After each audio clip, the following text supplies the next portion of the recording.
Pete. Good afternoon.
So, as promised, before lunch, and I hope you had a good lunch, and also had a good contact group or budget committee. We continue with the answers from SAP and TIAP on the HFC 23. Please, SAP. Okay, thank you very much. So I will begin by discussing the questions from the U.S.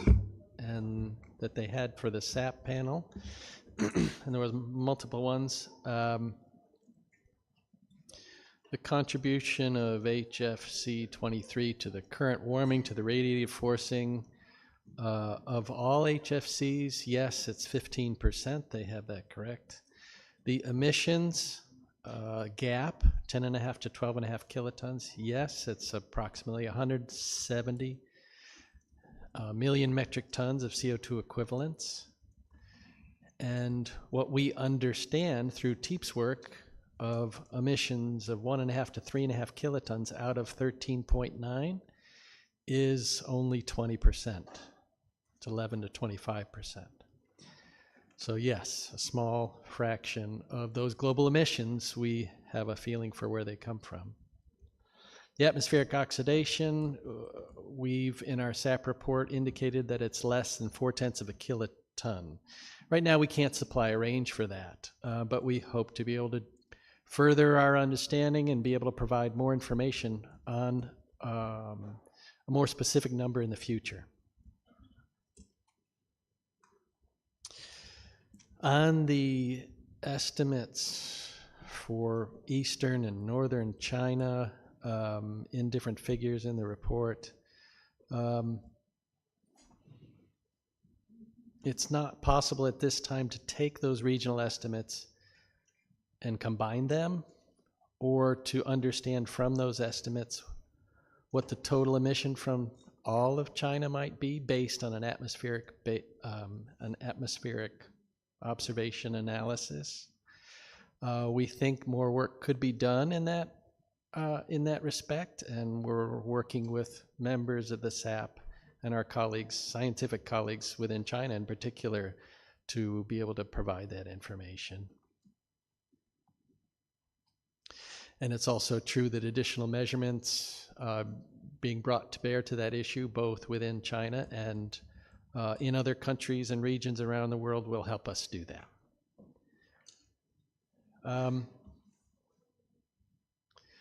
With respect to the intervention from China, I would say the SAP appreciates the input, concerns, and interest by China in furthering our understanding of this important issue. And we look forward to further discussions with them and other parties on providing further clarity on this issue. To reflect on the fact that both SAP and TEEP coordinated to compare and contrast the available reporting-based information to the atmospheric-derived information. notwithstanding that we all know there are limitations in both of these sources of available information. But giving that information, being what we have at the moment for considering, there is a clear gap in our understanding and in the magnitudes, both at a global scale, in China, and in other regions of the world. We pointed that out in the report and in our presentation. And we have assessed that gap using comparable methodologies for multiple regions of the world, including with an emphasis on China for the reasons that the Chinese delegate mentioned.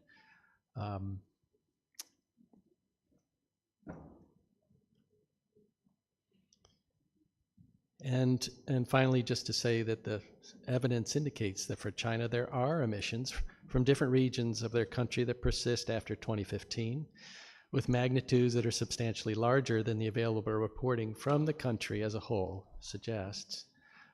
This is an observation that doesn't necessarily imply that the reporting is inaccurate for what it was intended to capture. And so we'll wrap up that response SAP-wise. And I do want to emphasize that we look forward to further discussions with China, with other delegations, to further our understanding of this issue. Thanks very much. Thank you, and I'll pick up the questions to the TEEP. So there was questions from the United States regarding the amount, what percentage is unaccounted for in terms of the reported and estimated emissions from the TEEP versus the atmospheric derived estimates from the SAP. If you recall from before lunch that about 1,500 to 3,500 tonnes was estimated by the TEEP. That comes from Article 7 data for 23 emissions from 22 production plus estimates that we've made. And the TEEP, and the SAP estimates, I'll kind of round them, I'll talk about them without the uncertainties, which will probably make my SAP colleagues unhappy, but 13,900 tonnes. So the unaccounted for quantity, if you're kind of comparing those two, would be 75% to 89% of emissions are unaccounted for in those kind of TEEP estimates,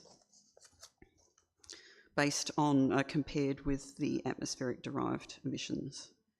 Another question was about the volume of 23 that's produced intentionally.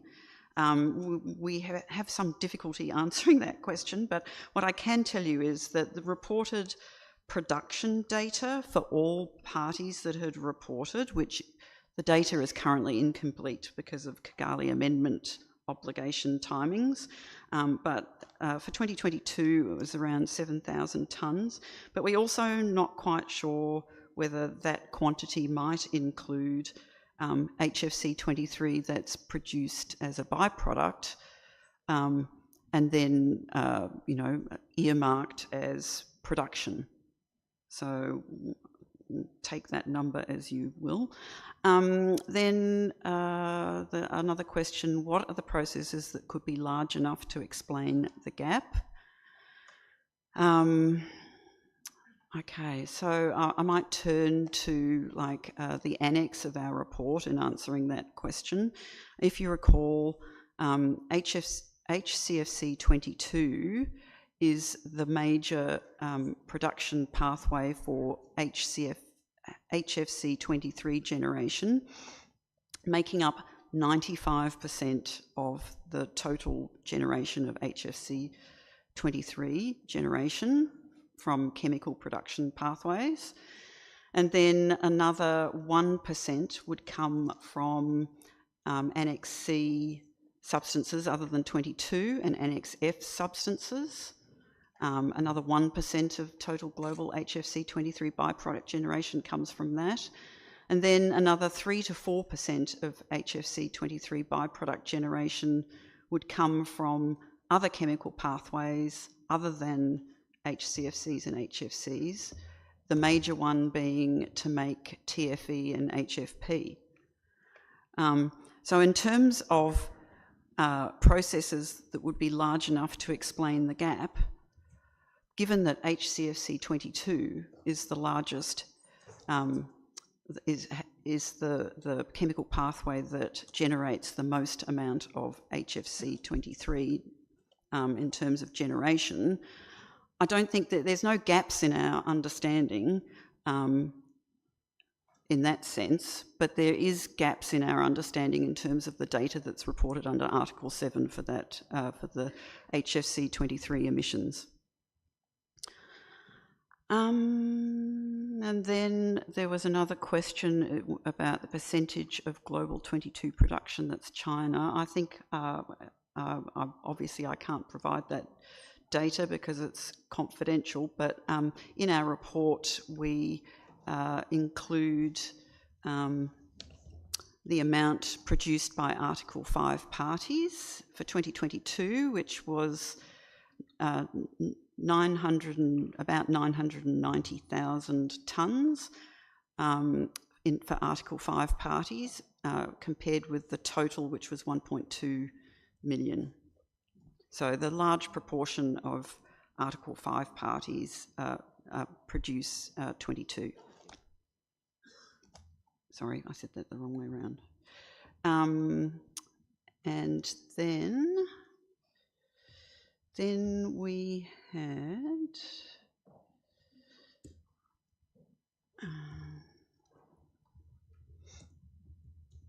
is there anything further that we as a TEEP can do to understand the data and the uncertainties, I think it was the question, given the table 4.1, which has, you know, broad ranges and things of that sort. There are uncertainties with the estimations in that table 4.1, and then obviously we have questions about the Article 7 data for reported HFC 23 emissions from 22 production. In terms of the estimated HFC 23 emissions and the uncertainties there, in our report we talk about how we've estimated the 23 generation emissions based on our expert industry knowledge of specific plants, using information that is considered commercial in confidence. And in most cases, the commercially confidential nature of fluorocarbon production process design, operation and performance means that we actually have insufficient usable data on the specifics of the range of production plants that are currently in operation to apply anything other than generalised emission rates, and that's why there's such a broad range. But this could be improved if we had data that might be available to parties. So we would welcome information that would help us better clarify some of these other estimates in table 4.1 in relation to TFE and HFP manufacture, for example, any information that parties might have on the HCFC 22 plant waste and product stream emissions of HFC 23, other fluorochemical manufacturing, semiconductor and electronics manufacturing. We would be very grateful for any information that you could provide us. And then I would also say that, you know, we could narrow the range with that sort of information, because, you know, in a lot of cases the measurements don't exist or we can't use them because they're confidential.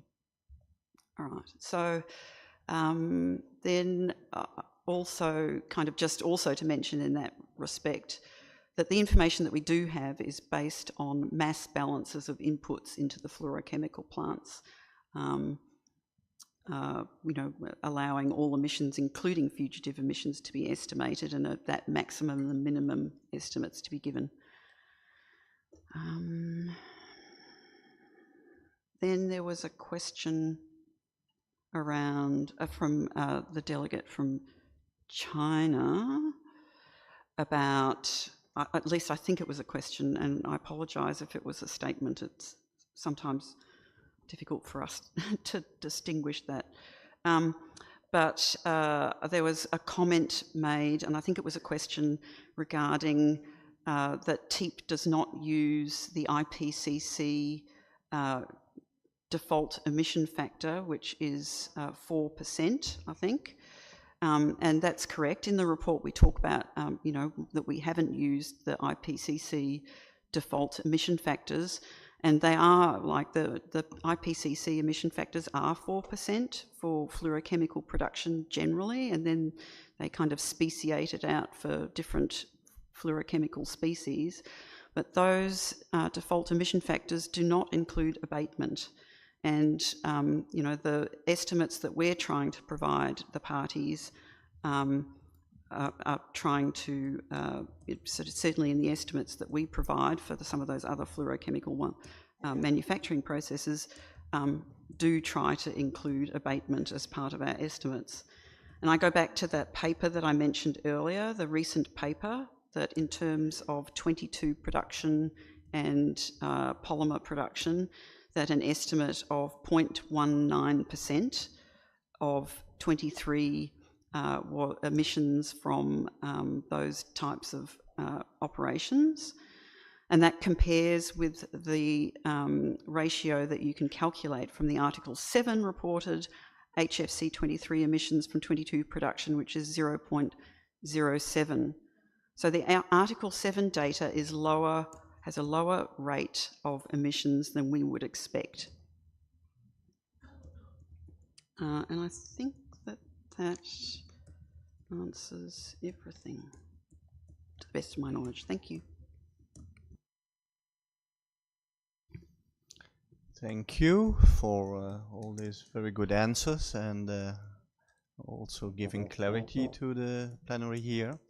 And thank you, and you can go back to your seat and stay available, because probably there will be, let's say later on, when a contact group will be established as soon as we have the CRPs from China and the US, then we can continue. I would like to conclude this agenda item for now and come back to it later, and then go to the agenda item 4B2, potential changes to the data reporting forms for reporting on HFC 23. At the last OEWG, the Secretariat presented its options for potential changes to the reporting form, specifically concerning HFC 23 generated, destroyed, maintained as stocks, and it was presented to all parties. These options were set out in document 46/3, which had been prepared in response to the decision 35/7. When we discussed it at the OEWG, some parties expressed an interest in looking into the issue of the HFC 23 destruction, not only in the reporting form 3, but also in forms 4 and 6. At the conclusions of discussions in Montreal, one representative had offered to prepare a proposal on the matter to serve as a basis for further discussion by MOP 36. And as far as I know, this proposal has been already uploaded as a CRP on the portal. So please, can I ask the US to present it, please?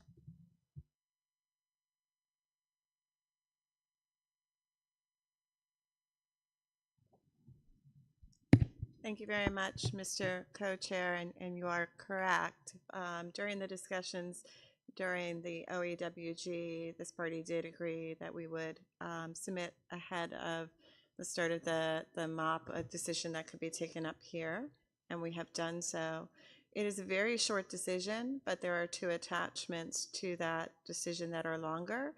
The decision recalls the work of the Secretariat to provide options and recognizes that changes are needed to the forms. to ensure the correct reporting of HFC 23 production, destruction, and emissions. And if I can just briefly, I will run through the decision. It is very brief, and it asks that the data form 3 be renamed as data on production. And then it asks to approve revisions to data form 6, as well as to provide and agree to accept the revisions to the instructions, and those have been attached to the decision, changes to both the forms and the instructions. Those changes were discussed in general in the OAWG. So what they lay out is for parties to consider that production of substances controlled under the Montreal Protocol would be reported for both HFC 23 and all other substances in the same way. So we would remove some changes that were made to data form 3 specific to HFC 23 and instead revert to reporting on data form 3 consistent throughout each of the substances. Similar for data form 4, where there's indication in the instructions of changes in how information on destruction would be reported for HFC 23 compared to other HFCs. The changes in the instructions would revert to a more aligned manner for reporting destruction so that it would be aligned with all other substances.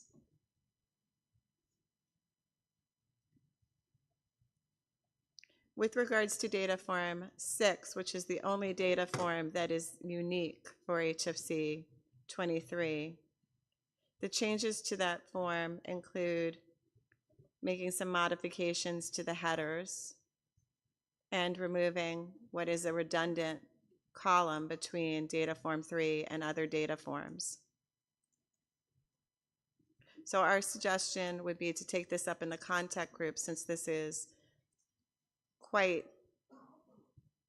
difficult to sort of discuss in plenary in a way in which all parties can see the forms and the instructions and be able to iterate on them, but to send that to the contact group to continue our discussions and be able to come back to plenary with a path forward. Thank you. Thank you by putting forward the CRP so quickly, and it's very helpful. First, would like to ask if there are any questions on that, and then indeed propose the way forward. And if there's one, I see one party, Argentina.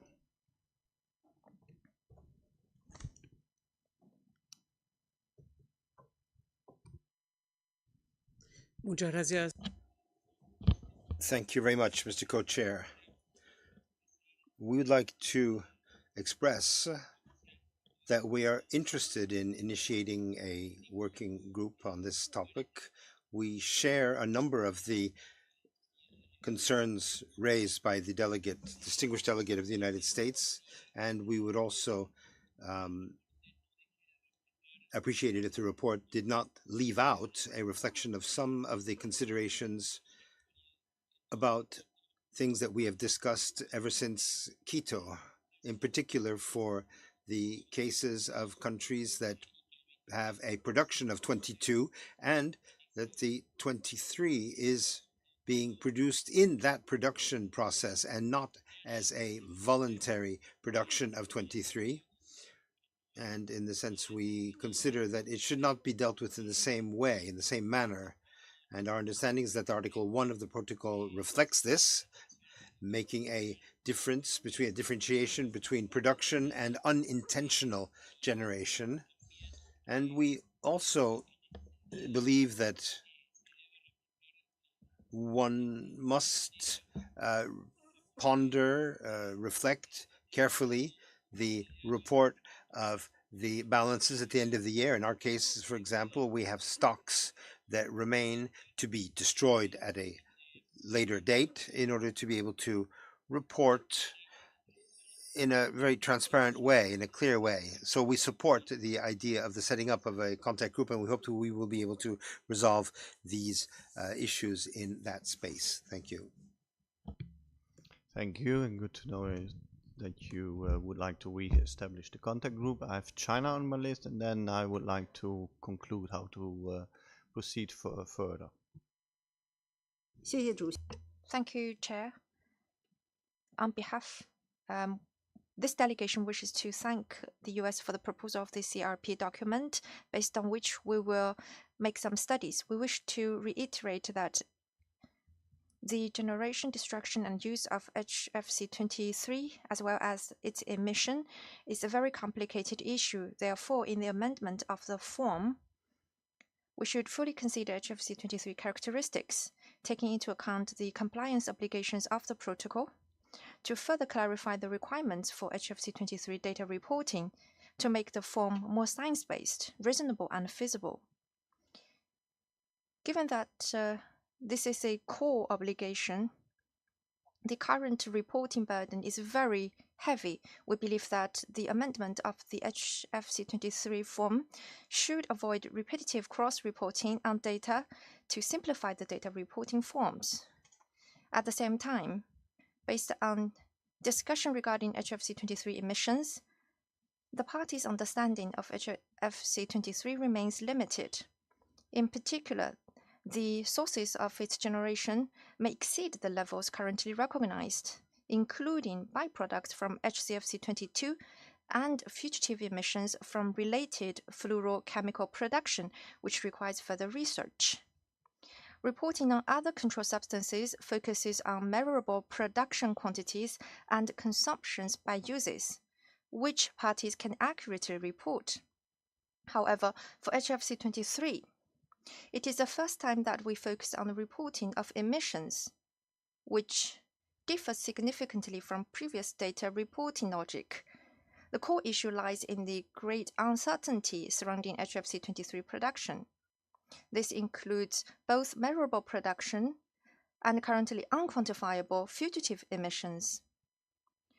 Without a standardized methodology for calculating such emissions under the protocol, and given the many unknown factors about emission sources, making this a mandatory reporting obligation, or even using it as a basis to assess whether there are global compliance issues, appears to be not rigorous. Therefore, it is indeed necessary for us to review the scientific validity of the current Article 7 data forms. In light of this, we propose the revision of the HFC-23 data reporting forms whilst taking into account information related to HFC-23 emissions to better reflect HFC-23 production and emissions practically. Thank you, Chair. Thank you. Good to hear your views on the format. I would like to propose the following: that we re-establish the contact group, and that let's say that the time and the place where the group meets will follow suit. So this agenda item stays open, and we establish a contact group. Then I would like to hand over to my co-chair, Miruza. Thank you. And now we turn to agenda item 4E on feedstock uses of controlled substances. At OLWG 46, we discussed the issue of feedstocks. The discussion was based on the 2024 Tea Progress Report. Section 5.3 on feedstocks was developed in cooperation with the SAP in response to Decision 35.8. After an initial discussion on the matter, Australia, speaking also on behalf of Canada, Norway, and Switzerland, introduced a draft decision. An informal group discussion was held, and the proposal we agreed to forward the draft decision as revised by the informal group to the current meeting for further consideration. The revised draft decision is set out as draft decision 36B in the draft decisions document 36 36/3. I would like to suggest that we establish the contact group and resume the discussions in that group. I would like to open the floor to see if there are any delegates who have interventions to make in the plenary.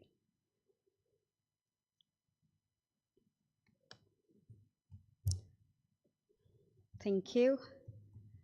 We will then establish the contact group, and may I suggest that Leslie from Grenada and Michelle from Canada to chair this contact group. The room and the venue and time will be announced later.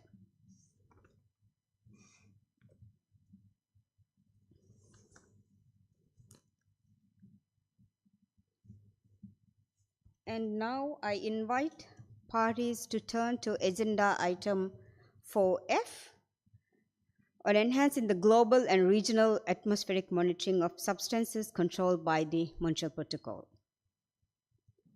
At OEWG 46, the parties considered the Secretariat's report responding to Decision 3514 on enhancing the atmospheric monitoring of controlled substances, prepared in consultation with the Multilateral Fund Secretariat, the Ozone Research Managers, the SAP, and the TIP.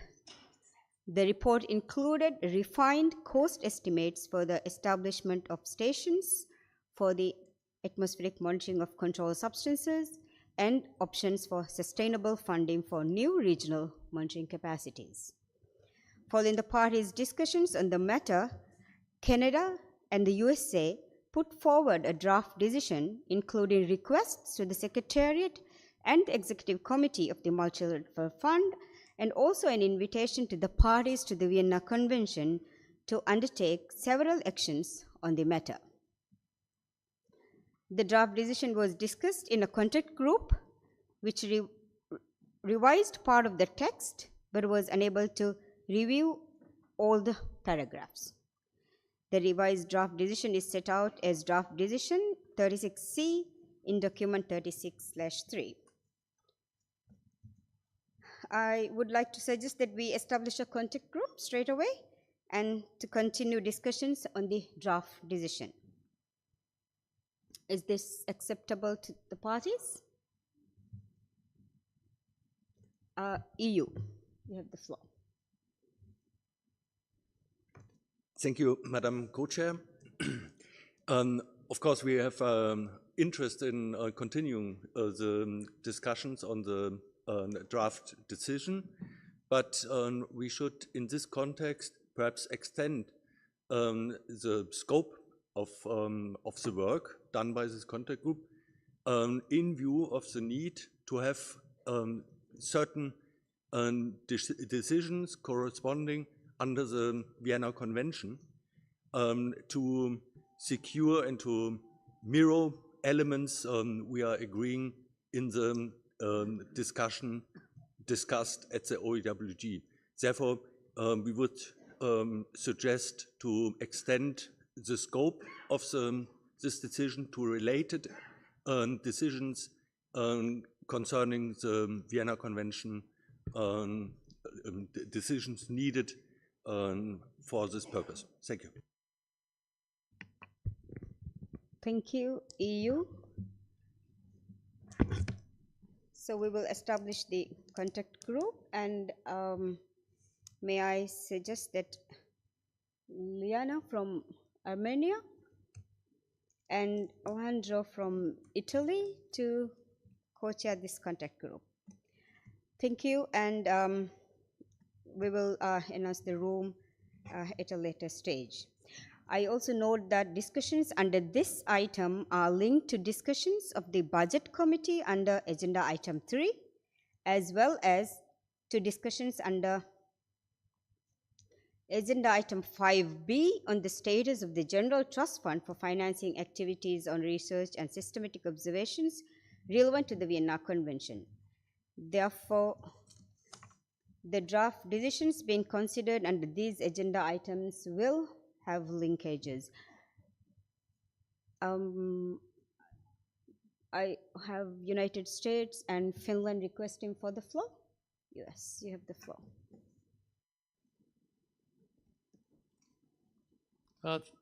Thank you, Co-Chair, and it's possible. I interrupted you too soon. I was just trying to listen carefully to the mandate. So from our perspective, just to say, we agreed with the EU that essentially the mandate, we're following up on the work we did at the OEWG. There's a draft decision there, and then it's specifically the related draft decisions on monitoring under the Vienna Convention. Perhaps you were about to clarify that, but when you initially mentioned the mandate, I didn't hear you specifically say we would take that up. So if you could just clarify that, and just to note our support for what the EU said, I just want to make sure we have a clear mandate that's inclusive of both. Thank you very much, Co-Chair. Thank you. Now I give the floor to Finland.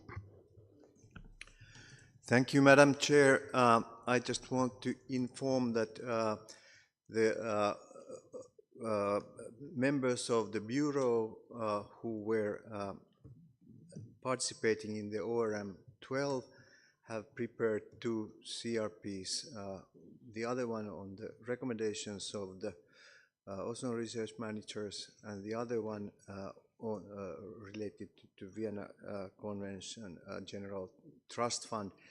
And these are also related, especially the latter one, to the CRP presented by United States and Canada.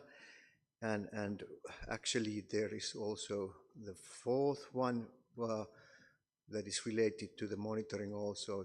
Budget decision is also needed, but at least it would be recommendable to as European Union was saying, to tackle these 2 CRPs, the US and Canada CRP negotiated at the OEWG, and the Vienna Convention CRP on GTF in order to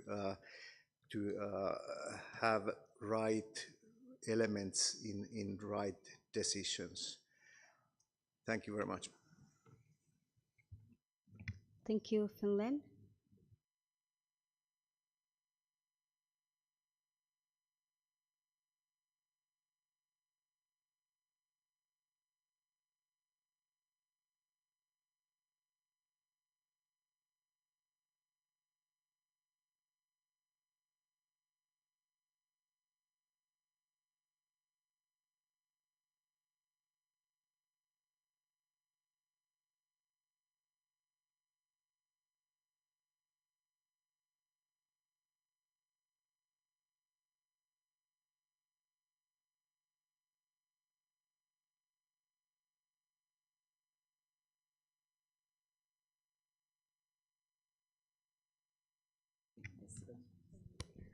Thank you. I also note that we have not yet discussed items 5A and 5B. So once these agenda items are discussed in the plenary, we will then discuss there in the this contact group as well. If that is agreeable to the parties.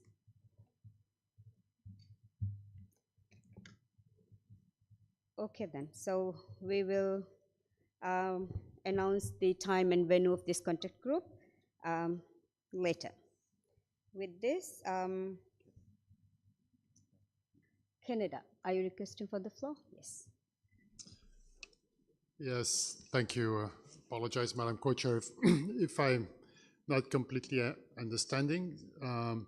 So at this point, until we consider agenda item 5, are you saying the mandate of the contact group is only on the draft decision from the OEWG? Because we heard that Finland, as a member of the Bureau, and the EU had also suggested the possibility of discussing a corresponding decision from the Vienna COP. That would be for the Conference of the Parties of the Vienna Convention. So I think from our perspective, you know, we could start with discussing the draft decision from the MOP. And if there's no objection, understanding that agenda item 5 has not started yet, but given the relation between these issues, we would be okay with also considering within the same contact group a possible corresponding decision for the COP. So, but I just wanted to make sure that we were all clear with respect to what could be discussed within this contact group. Thank you. Thank you, Canada. Like I said, we have not yet discussed 5A and 5B. So let me discuss with my co-chair and get back to you on our way forward on this.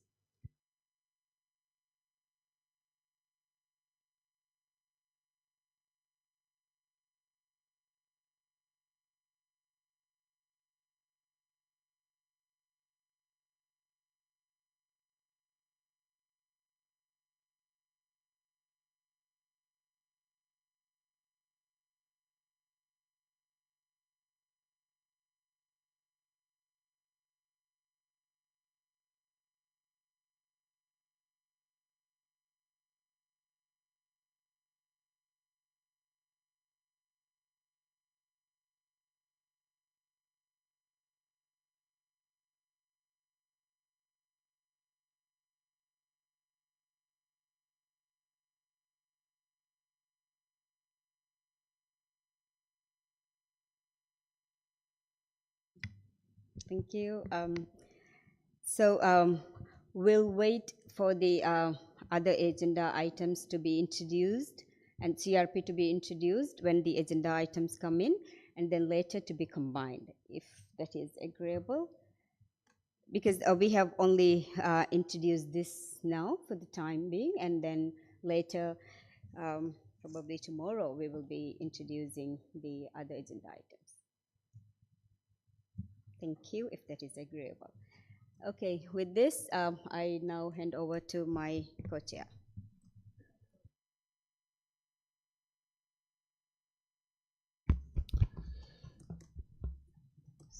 Thank you. Now I would like to go to agenda item 4C, life cycle refrigerant management. At the OEWG, we reviewed the report of the LRM task force, and the summary of the discussions in Montreal as captured in the OEWG report provides an important context for today's discussions. And yesterday we had, of course, a workshop that was held on this issue, and a summary of the outcomes of the workshops has been put forward on the portal already. It's available in English, not yet in all UN languages. The summary is largely based on the key takeaways messages that participants provided via the mobile app after the workshop. Before opening the floor for discussions, my co-chair and I would like to thank all facilitators, presenters, resource experts, and participants for their valuable contributions at yesterday's workshop. And we hope that the parties had time enough to reflect on those discussions. The floor is open. Who would like to take the floor? I have Nigeria on my list. Please indicate if you would like to speak as well. Nigeria first. Yeah, thank you, Mr. Co-Chair. Since this is the first time Nigeria is taking the floor, I would like to join other delegates to thank the Ozone Secretariat for the excellent organization of this meeting, and the government of Thailand for hosting this meeting. So Nigeria has supported strongly the need for concrete actions on the issue of life cycle refrigerant management as a very critical factor to be integrated into the Montreal Protocol for the successful implementation of the Kigali Amendment and the management of HFCs. So we wish to thank the Ozone Secretariat for organizing the workshop on life cycle refrigerant management, which came out with notable outcomes that can be worked on towards effective life cycle refrigerant management. Our delegation notes the importance of strengthening the servicing sector in terms of training on good practices to prevent leakages, encourage recovery and reclamation, and therefore reduce the need for virgin refrigerants that are required to be phased out under the protocol. So considering that most technicians in A5 countries are not financially strong, and in order to achieve effective LRM, the protocol may wish to consider supporting parties to provide their small workshop technicians with recovery and recycling tools at a subsidized rate to make it affordable for them. Going forward, therefore, our delegation is of the view that discussion should continue on this subject, center mainly on sustainable financing that will assure the achievement of the full climate benefits of effective life cycle refrigerant management. On this note, my delegation will support the establishment of a contact group to continue discussion on this issue with a view to coming up with a draft decision for the 36 MOP. Thank you very much. Thank you, Nigeria. Are there any more requests for the floor? I don't have anybody on my list. It was a very exhausting workshop then. Kuwait. Please, Kuwait, and I have Bahrain. Kuwait and Bahrain. Thank you very much, Mr. Co-Chair. And as this delegation take the floor for the first time, we would like to thank the government of Thailand for their hospitality and welcomes. And also I will extend my appreciation for the Ozone Secretariat for organizing this meeting and this document, and for the achievement of the workshop in a way that the setup was very good and clear for us. We have the leverage and the time to have more conservation and more comment and more dialogue among us to understand several issues related to the agenda item that we are talking about, life cycle refrigerant management. I think within what was happening in the last day, we understand there is a lot of issues to be more clarified, and there is a lot of discussion have to be raised and discussed in a very conservative manner and ways. I think that the startup was good, and I think this should be also having another chance to be a dialogue and discussions and like this. But I don't think that we are in a position today to take a decision or a draft decision on this issue, but we wish to see that work complete in a way, or maybe another workshop specify for the prioritizing element that the parties have indicated to the Ozone Secretariat and for the people who organize these workshops. I think we should not leave it there. We should build up on that one. And I think we have to engage more specifically in a specific issue of all this cycle to verify a lot of issues. And sincerely, I thank all the participants in the workshop for their information, for their patience, for our question and understanding where we are coming from. Thank you very much. Thank you, Kuwait. I have Bahrain and then the Dominican Republic. Bahrain first, please. شكرا سيد الرئيس. أيضا بصفتي. Thank you. Because it's the first time I speak, I wish to thank the government of Thailand for the good hospitality in this beautiful city. I also wish to thank the Ozone Secretariat for the good organization of this meeting and all the documents that were sent to us smoothly and with prior and sufficient time for us to read. Regarding the workshop, the organization was quite distinctive, and I believe that the the observations of previous workshops have been taken into account this time, and I commend the good organization of this workshop and the way that themes were presented and the variety of topics and of speakers. I wish to commend what and to second what the representative of Kuwait said and to agree with what he said. However, I also wish to raise the following issue.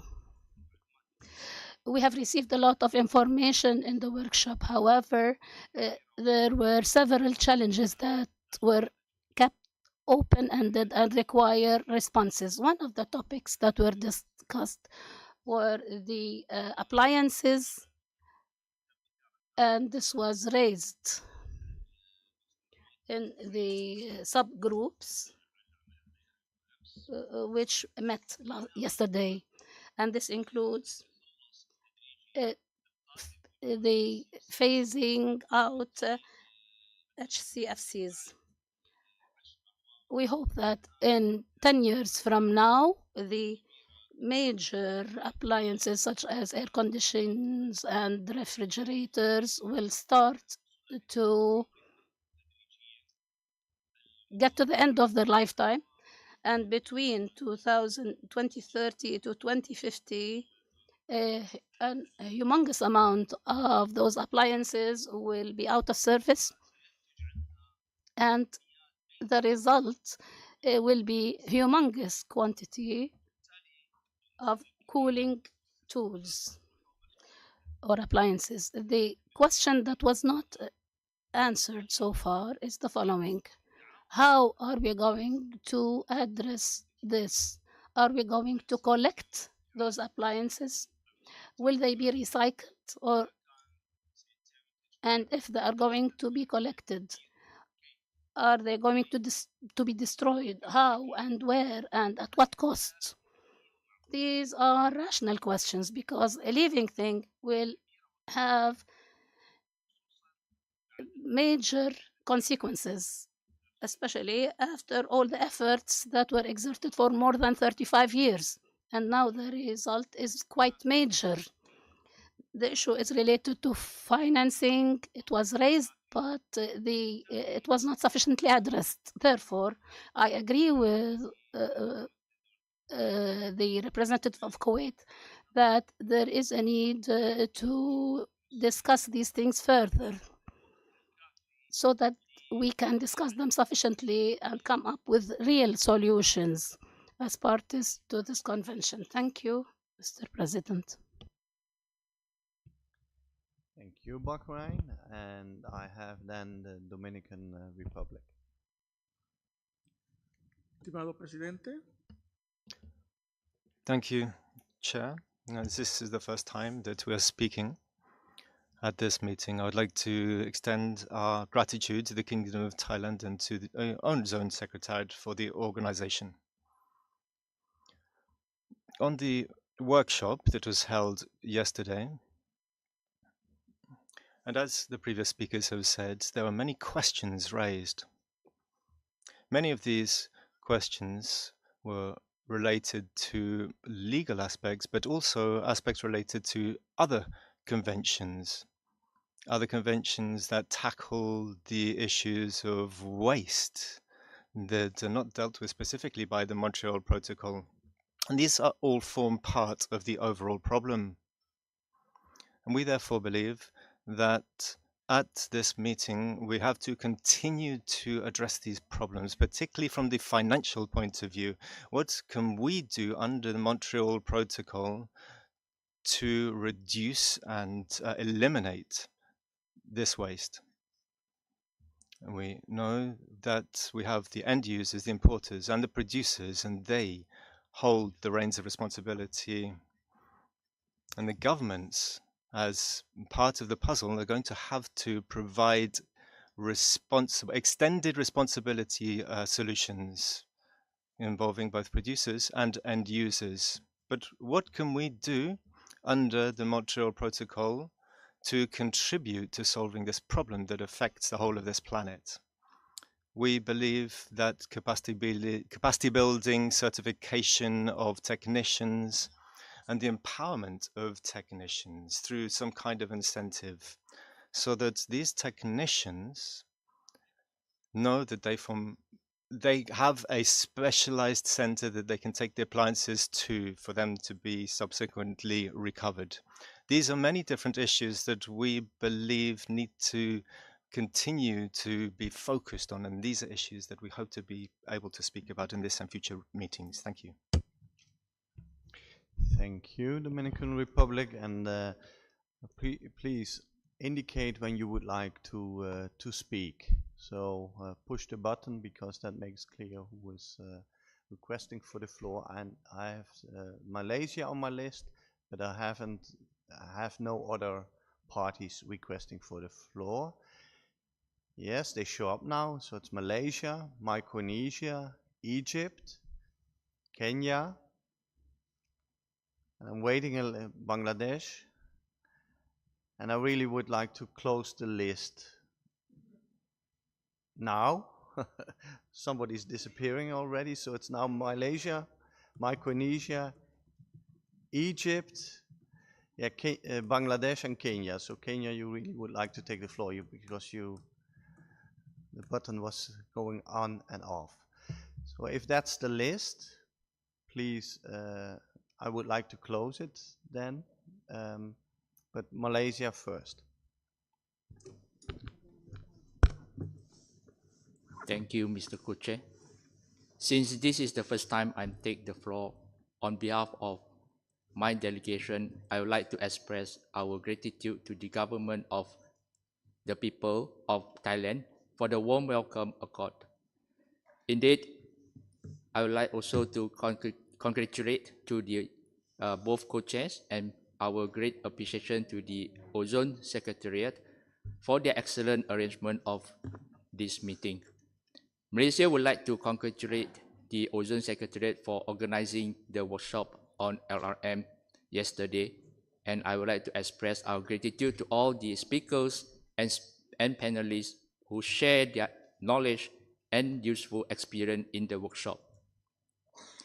Malaysia is of the view that several challenges must be addressed accordingly to ensure the success of LRM efforts and achieve significant reduction in ODS and HFC's advancing climate action.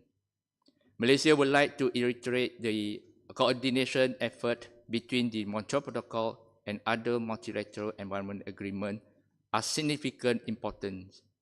Strengthen regulatory measures, financial support, and enhanced capacity building are essential to effectively implementing LRM for the country. My delegation support to continue the discussion and exchange experience in the subject matters. Thank you. Thank you, Malaysia. Then I have Micronesia on my list. Thank you, Mr. Co-Chair. The delegation of the Federated States of Micronesia wishes to begin by extending our heartfelt thanks to the government of Thailand for hosting this meeting and warmly welcoming us again in the vibrant city of Bangkok. We also wish to thank the Secretary.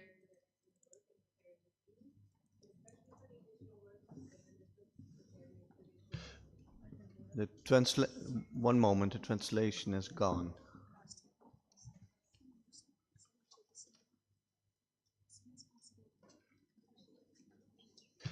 Micronesia, once again.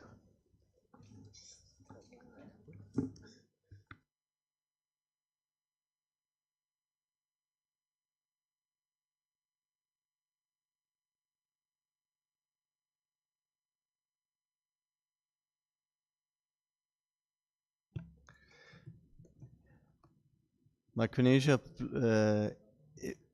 let's try it once, and no, it's.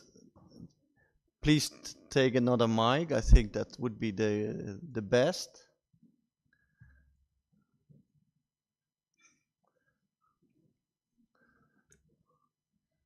So you take the microphone next to You?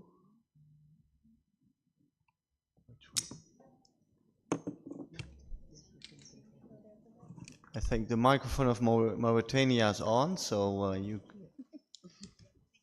you can take that one, and thank all the others for helping. I thank my kind neighbor from Mauritania for ceding their seat. So to begin again, I'm not sure how much was captured previously. The delegation of the Federated States of Micronesia wishes to begin by extending our heartfelt thanks to the government of Thailand for hosting this meeting and warmly welcoming us in the vibrant city of Bangkok. We also wish to thank the Secretariat for their excellent work in preparing this meeting, and especially for the additional work they undertook to prepare yesterday's workshop on life cycle refrigerant management. In our view, it was a great success that has served to build knowledge and understanding on life cycle refrigerant management among parties and stakeholders as we consider how to activate its multiple benefits for the planet. Last year, we took a transformative decision, one that opened our eyes to a bigger landscape of possibility and a broader horizon of opportunities. This more expansive vision is both awe-inspiring and daunting, because it is a vision with greater complexities, challenges, and perhaps even risks, which, like so many things in life, go hand in hand with greater rewards. But these are not ordinary rewards, like fame and fortune. They are extraordinary, because they serve to make our admirable treaty even better. They are extraordinary because they could make the Montreal Protocol into the greatest of all time. Why are we not the GOAT, as they say, the greatest of all time, you may ask? It is because despite our past successes and the road from Kigali leading us away from HFCs, there are still millions and millions of tons, billions and growing in fact, of ozone-depleting and climate-forcing substances that could escape into the atmosphere, threatening damages that the protocol has worked so hard to prevent, and even more. Yes, more because our scientific panel tells us that the world is both warming and developing economically and will generate millions of more refrigerators and air conditioners in the near future. The greenhouse gases, the mountains of waste, and the energy burden that this will place on our shoulders will be crippling. But it does not have to happen. We can see from our wider perspective that there is more we can do, more than an initial report and a workshop for certain. Our decision last year on LRM was foundational, building common understanding of what can be done and highlighting options for how. We have begun to build the foundation, and now the work begins.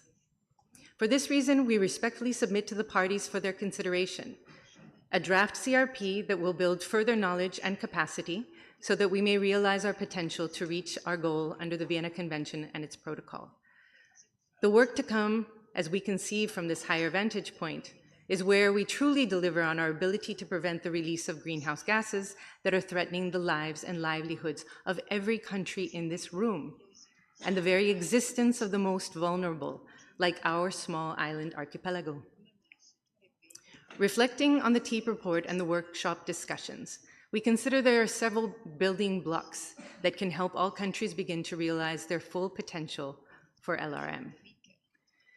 Paragraph 1 of our CRP requests complementary information from the TEEP to the first report by providing additional information on resources, challenges, stakeholder engagement, data gathering and use, and opportunities for regional approaches. The CRP details how this request goes beyond the information the TEEP has already provided, as we do not intend to duplicate their excellent efforts in the past report. Paragraph 2 reflects on the current efforts underway in the Multilateral Fund, which began prior to the knowledge building we have begun on LRM. In fact, the inventories of banks and associated national plans are an excellent step towards strengthening LRM, but it is possible there could be additional opportunities to explore as parties advance on these projects. That, if identified now, could be taken on board to strengthen both inventories and plans. This paragraph invites the Secretariat and Executive Committee to reflect on this possibility. Paragraph 3 turns to the Ozone Secretariat to compile an online library of resources on LRM that could be useful to the parties. In recognition of a number of key gaps in information, we also asked the Secretariat to collect some additional information that could clarify our landscape even further. And finally, paragraph 4 encourages parties that may have begun their inventories and plans to consider including additional LRM activities and to strengthen their national policies and regulations to incorporate more LRM where possible. We are grateful for the opportunity to present these ideas for the consideration of the parties, and we hope to have the chance to discuss them further in a contact group during this meeting. Thank you very much, Mr. Co-Chair. Thank you, Micronesia, for introducing the CRP. Egypt. Thank you very much, Mr. Co-Chair. Bidawri, I would like to add my voice to those who thanks the Ozone Secretariat for organizing this very informative and very useful workshop. It came on time, and I think we are in need of such workshop during our doing the survey to collect the unused refrigerant and then to prepare the strategy to implement our RL refrigerant life cycle management. This delegation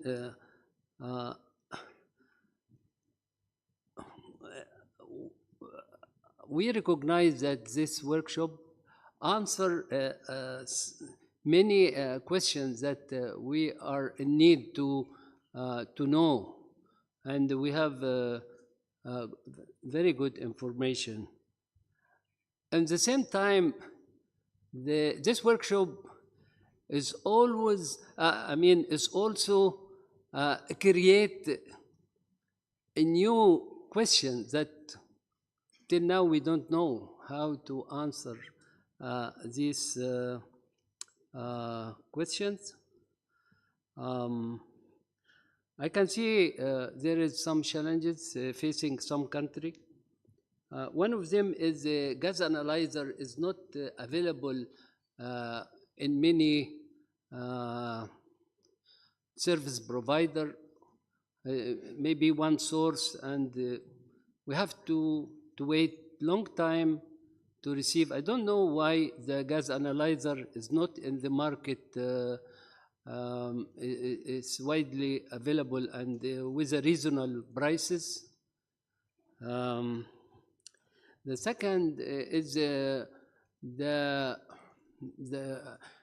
linkage and synergy between the Basel Convention and the Montreal Protocol to facilitate the movement of the unused refrigerant from the country that they don't have technical capacity to do the refrigerant life cycle management and to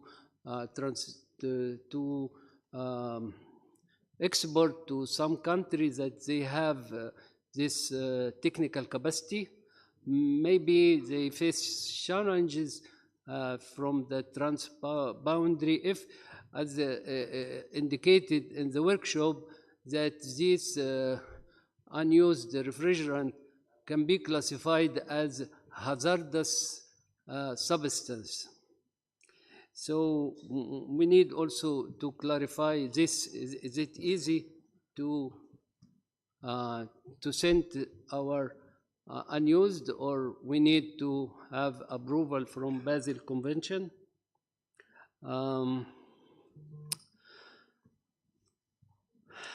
There is also a need to provide the RR equipment. There is a need for the cylinder, RR cylinder, and I was surprised that a country like Australia, they have challenges in availability of the RR cylinder, and but they came with a nice and beautiful solution. We thank them. They are, invent some idea to rent this cylinder, not to buy the cylinder. That means they maximize the number of the recovery cylinder in the country. So this something I learned, and I like this idea. We need to enhance the capacity of the technician, of course, and we need to update and enforce the policies and bylaws. We need to also do some effort for collecting information and preparation of the report. A lot of things, actually, we have to do it just to make sure that we are in the right way. But all this, I think,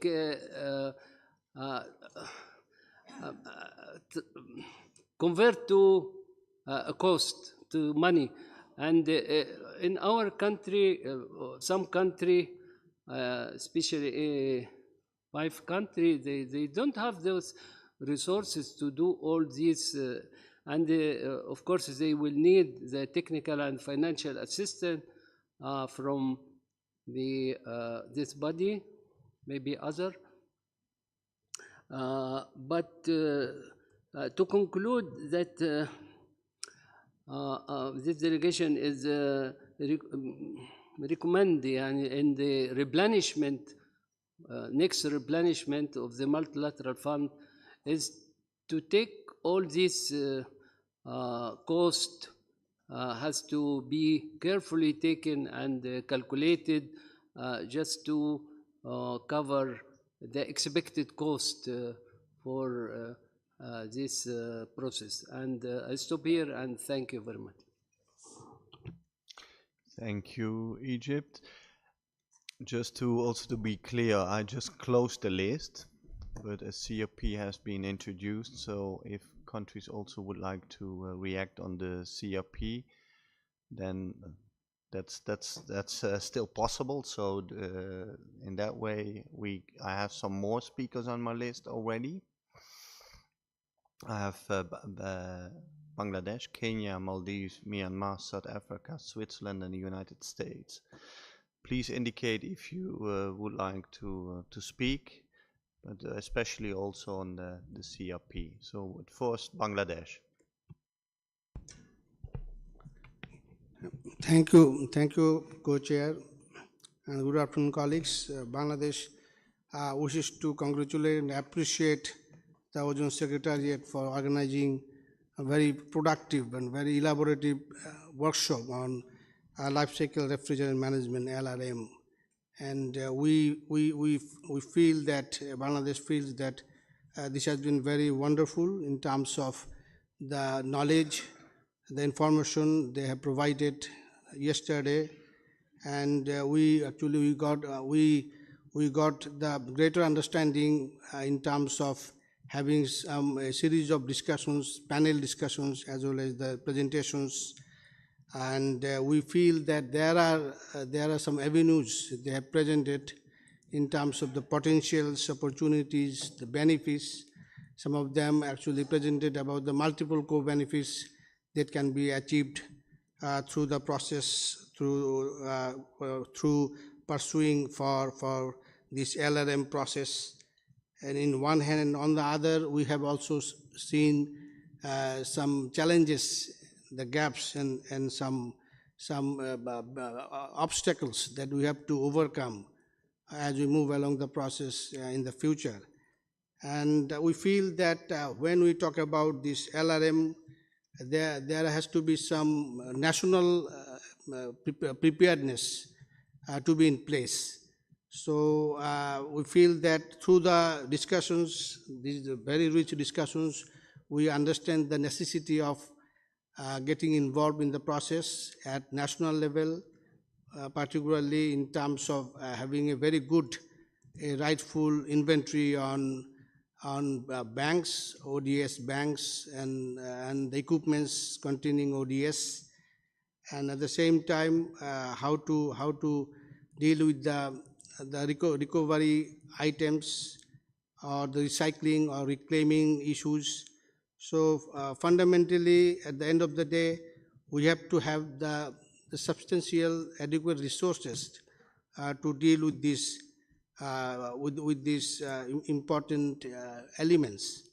And at the same time, we also see that there are some opportunities in terms of the financial and technological cooperation within this process, within this mechanism.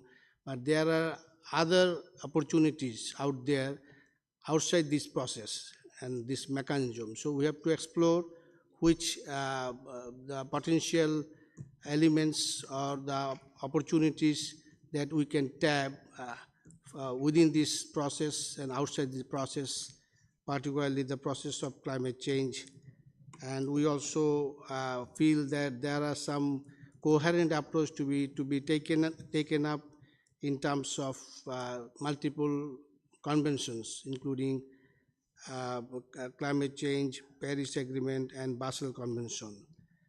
And I feel that this is a very important element that we need to discuss further, and the COP can take note of this very good findings as a summary note, or whatever the parties will like to put forward. But this is important elements that we need to see the capturing of progress in our deliberations. Thank you very much. Thank you, Bangladesh. Then Kenya.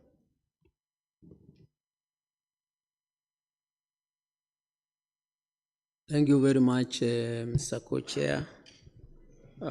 Since this is the first time for this delegation to take the floor, I wish to thank the government of Thailand for the hospitality extended to our delegation. Also, I wish to thank the Ozone Secretariat for the excellent organization of this combined meeting.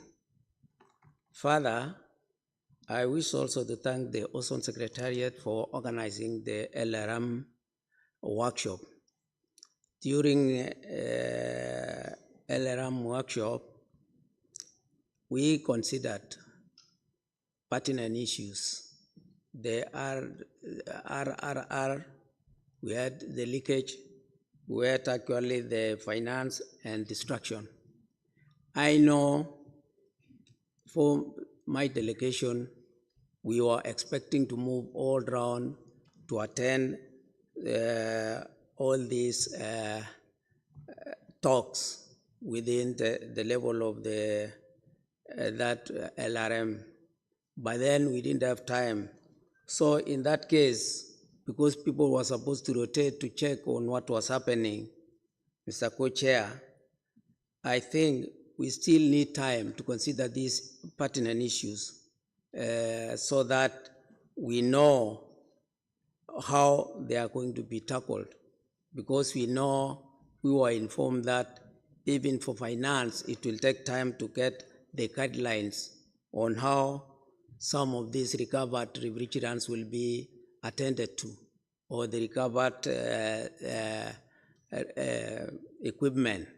So in that case, I would wish to say that in this meeting, possibly if we can actually discuss it further and maybe consider it in the next, so that we can have maybe the second workshop whereby we'll have to go in detail so that we know some of these issues that are pertinent to this LRM. As we all know, that LRM is the key for the Montreal Protocol, since we are all tackling in various countries. And the countries that are from Article 5 may not be able to have that capacity of handling these cases. So in that case, Mr. Co-Chair, this delegation would wish that maybe further discussion on these issues should be done so that we are able to take a proper decision on how we are going to tackle those issues. Thank you very much. Thank you, Kenya. Before I proceed, I have Maldives, Myanmar, South Africa, Switzerland, United States, and the European Union on my list. And I also would like to ask if people would like to reflect also on the CRP. So if there are parties who would like to speak, please push the button, and I can put you on the list. And I'm just waiting for a moment. So then this is the list. Then I would give Maldives the floor. Thank you, Mr. Co-Chair. As this is the first time that Maldives is taking the floor, we would like to thank the Ozone Secretariat for the excellent arrangements for the meeting and the workshop on life cycle refrigerant management, and also thank the Kingdom of Thailand for the warm hospitality. We would like to see that LVC's context discussed when we are looking into LRM. As low volume consuming countries, it's quite challenging to implement LRM efficiently. To make the implementation easier and to address the challenges of the countries like Maldives, where islands are geographically dispersed, we would like to see this being further discussed in the contact group. Thank you, Mr. Co-Chair. Thank you for this very brief and very clear intervention. Then Myanmar.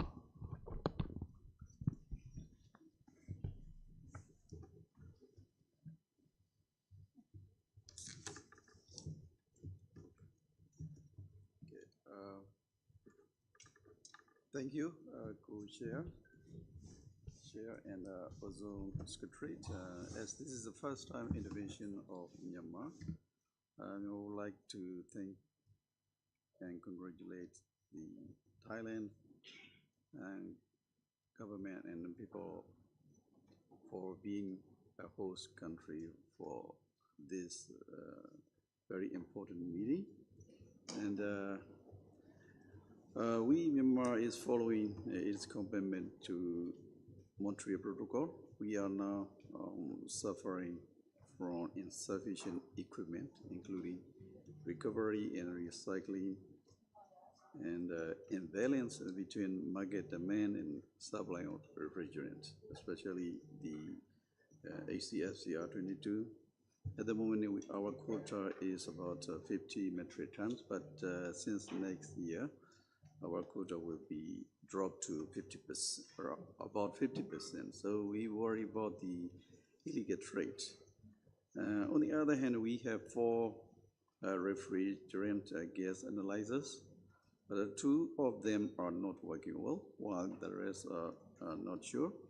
So we would like to request for further gas analyzer and necessary equipment support. And in the context of LRM, we support and we will continue cooperation. Thank you. Thank you, Myanmar.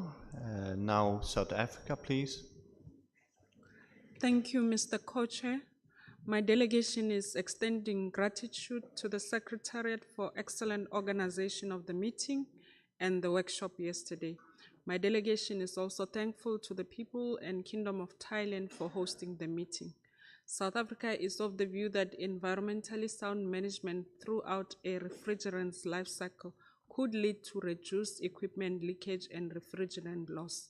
This sound management would also increase availability of recycled and reused refrigerants and will assist parties in meeting their obligations. South Africa calls for provision of training, capacity building, and technology transfer to Article 5 parties for leakage prevention, leakage detection methods, refrigerant recovery, and accessibility of equipment for leakage detection. South Africa also furthermore calls for provision of adequate financial resources to prepare national inventories of banks of used or unwanted controlled substances and a plan for the collection, transport, and disposal of such substances, including consideration of recycling, reclamation, and cost-effective destruction. My delegation is ready to engage on these matters and the introduced CRP in the contact group. Thank you. Thank you. United States, you have the floor.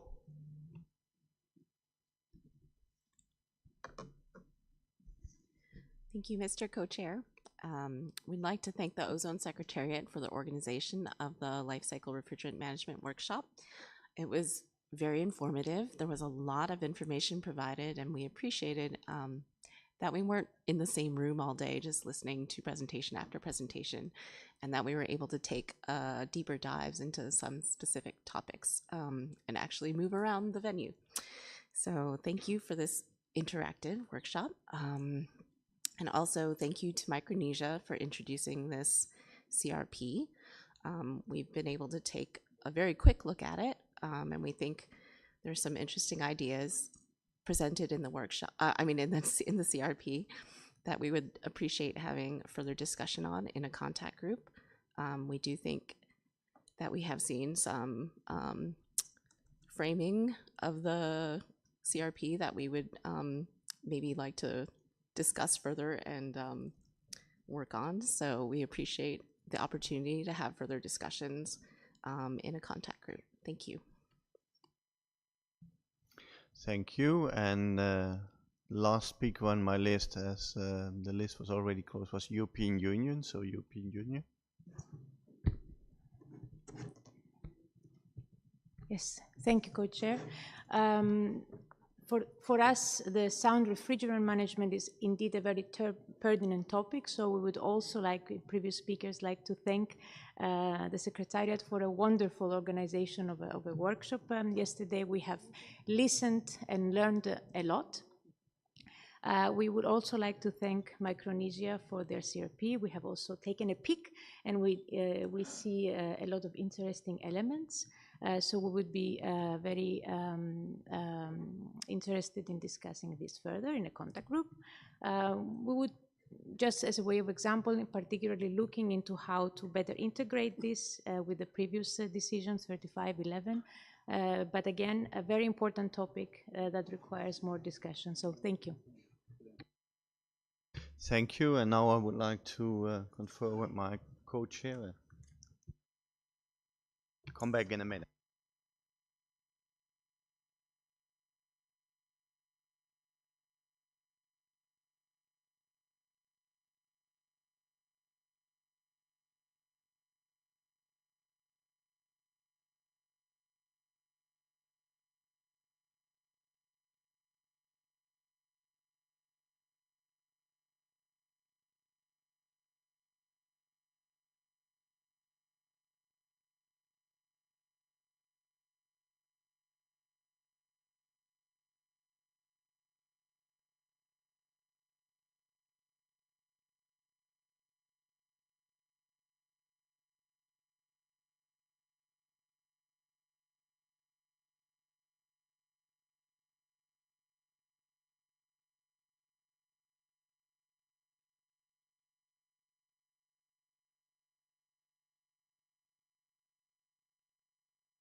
Yes, we had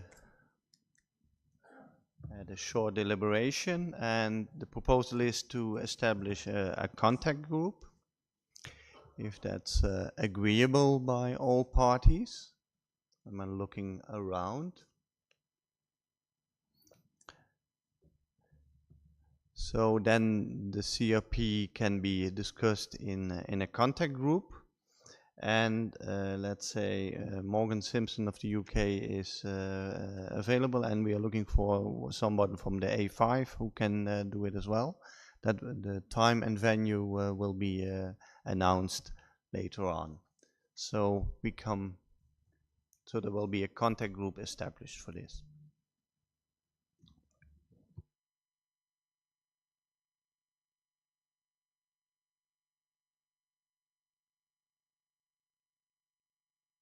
And then the next item is for my co-chair. Thank you, Ralph. So let us now move to the consideration of item 4G on climate-friendly alternatives for metered-dose inhalers. At OEWG 46, the EU presented a draft decision on measures to facilitate the transition to MDIs with low GWP propellants.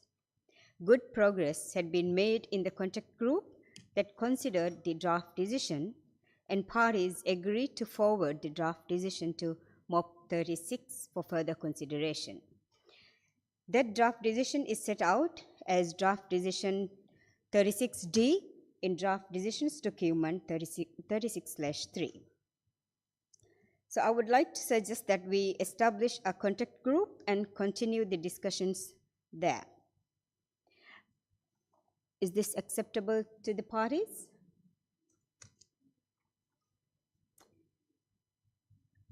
Okay then, thank you. We will then establish the contact group, and may I suggest Henry from Switzerland, and we will find someone from F5 to co-chair this contact group. The time and the venue will be posted later. With this, I will hand over to my co-chair again. Thank you.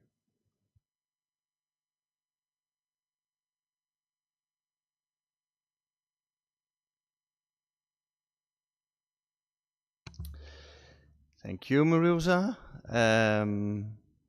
Now we at agenda item 4H on the future availability of halons and alternatives.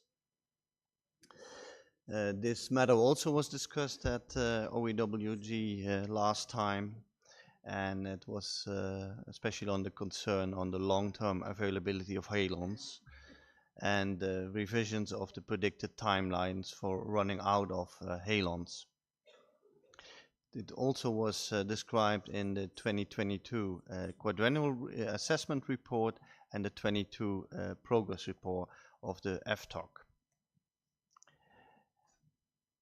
At OEWG 46, Canada, speaking on behalf of Australia and the USA, introduced a proposal for draft decision on measures to support the sustainable management of recovered, recycled, or reclaimed halons.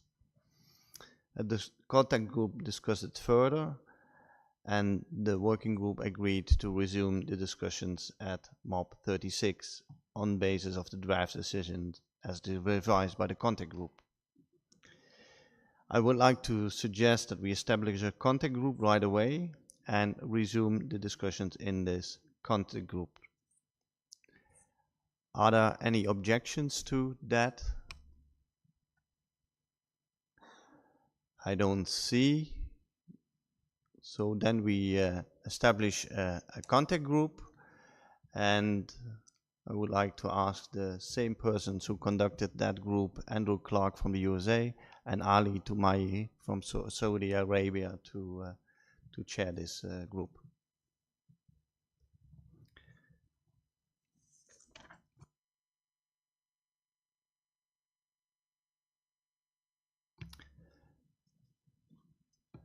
Then we go to the next agenda item 4I, on the possible compliance deferral for Article 5 countries, Article 5 Group 2 parties, I would like to say. We heard a presentation from TEEP at OEWG in response to the technology review that MOP 28 had requested in decision 28/2. The review was to be conducted 4 or 5 years before 28 to consider a compliance deferral of 2 years from the freeze date of 28 for Article 5 Group 2 parties to address growth above a certain threshold in relevant sectors. Chapter 8 of TEEP's 24 progress report sets out the panel's response to that request, and the progress report is available on the OEWG portal. And a summary of the TEEP's response is set out in document 46/2 at 1. During discussions in Montreal, the main concerns raised by delegates were related to limited local data and general lack of focus on the challenges of countries with high ambient air temperatures. Subsequently, India, speaking on behalf of Bahrain, Kuwait, Qatar and Saudi Arabia, presented a draft decision. A contact group discussed the proposal, and OEWG agreed to forward the draft decision as revised by the contact group to the current meeting for further consideration. I would like to suggest that we establish or re-establish the contact group and continue the consideration of this draft decision. Is that acceptable to everybody?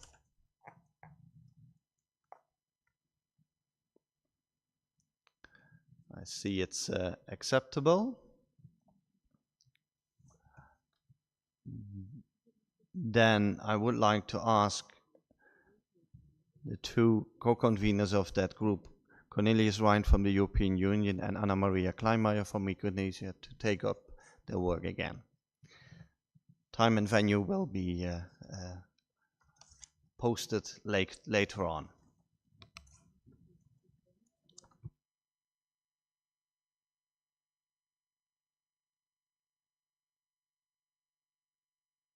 And now I would like to give over to Miruza.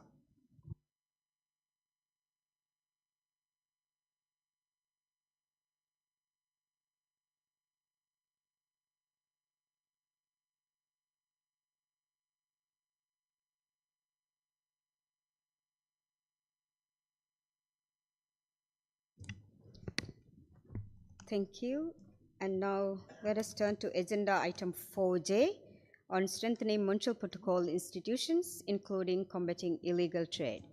At OEWG 46, parties considered a note compiled by the Secretariat with the information provided by parties on illegal trade practices and the approaches taken by national authorities to identify and address such cases. That note had been requested in decision 35/12 on further strengthening Montreal Protocol institutions, including for combating illegal trade. Subsequently, the representative of the EU introduced a draft decision outlining the next steps for further strengthening Montreal Protocol institutions. Following the discussions of the draft decision at a contact group, it was agreed to continue consideration of the draft decision at MOP 36. The draft decision as revised by the contact group is available as draft decision 36G in document 36/3. During discussions of the draft decision, the EU had acknowledged parties' concerns and feedback shared at the contact group, and also had indicated that they would submit a new version of the text for consideration by MOP 36. So now I would like to see if EU has a new version to be presented here.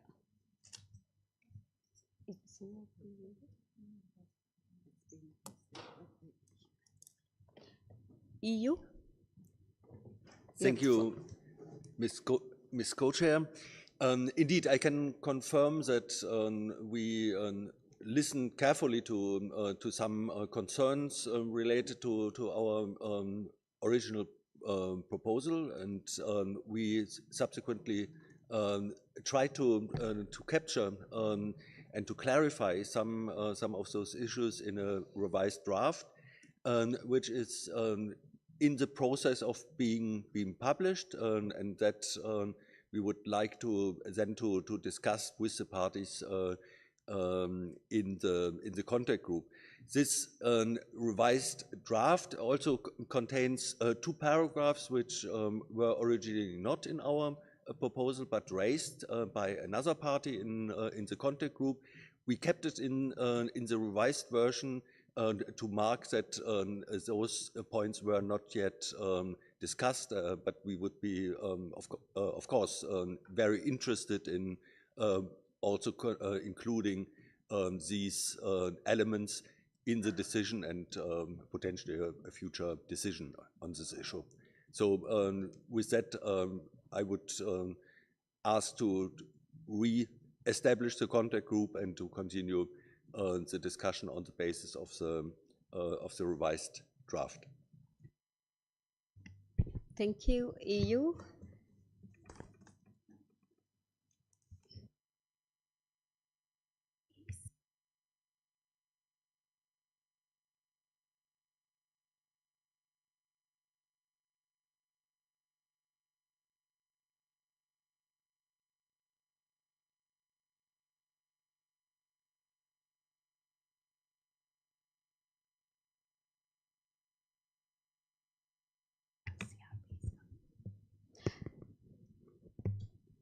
Thank you, EU.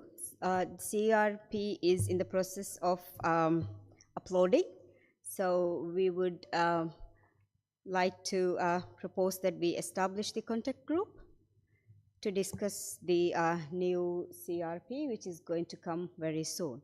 And also I would like to see if there are parties who would like to take the floor on this matter.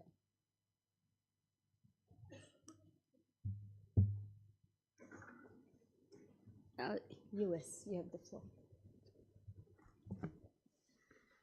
Thank you, Chair, and thanks to our colleagues from the EU for that update. Just a procedural question to make sure I understand. Will the revised CRP be presented first in the plenary before going to the contact group? If you could just, I think it's useful what the EU is doing here. I think it's going to be helpful to advance the discussions, but I just want to make sure, based on what you said a moment ago, of what the specific process is, which I think normally would be for the CRP to be introduced in the plenary. Thank you. Thank you, US. So we will come back to this agenda item when the CRP is ready to be presented in the plenary. With that, I would like to move to agenda item 4I, on nominations for critical use exemptions for methyl bromide for 2025. At OWG 46 in Montreal, the Methyl Bromide Technical Options Committee presented its interim recommendation for approval of the full amount of 1 nomination for critical use exemption for 2025 submitted in 2024 by one non-Article 5 party, Canada. In accordance with customary practice, the committee has produced a final report, including its final recommendation for approval of the full amount of Canada's nomination for 2025. The final report is available on the meeting portal, and a summary of the final recommendation can be found in the addendum to the note by the Secretariat. 36-2 Ed 1. I would now like to call on the panel's Methyl Bromide Technical Options Committee to make a 5-minute presentation, 5 minutes, on its final recommendation. On behalf of all the parties, I thank Ambichok for its work to evaluate the nomination. Ambichok, you have the floor.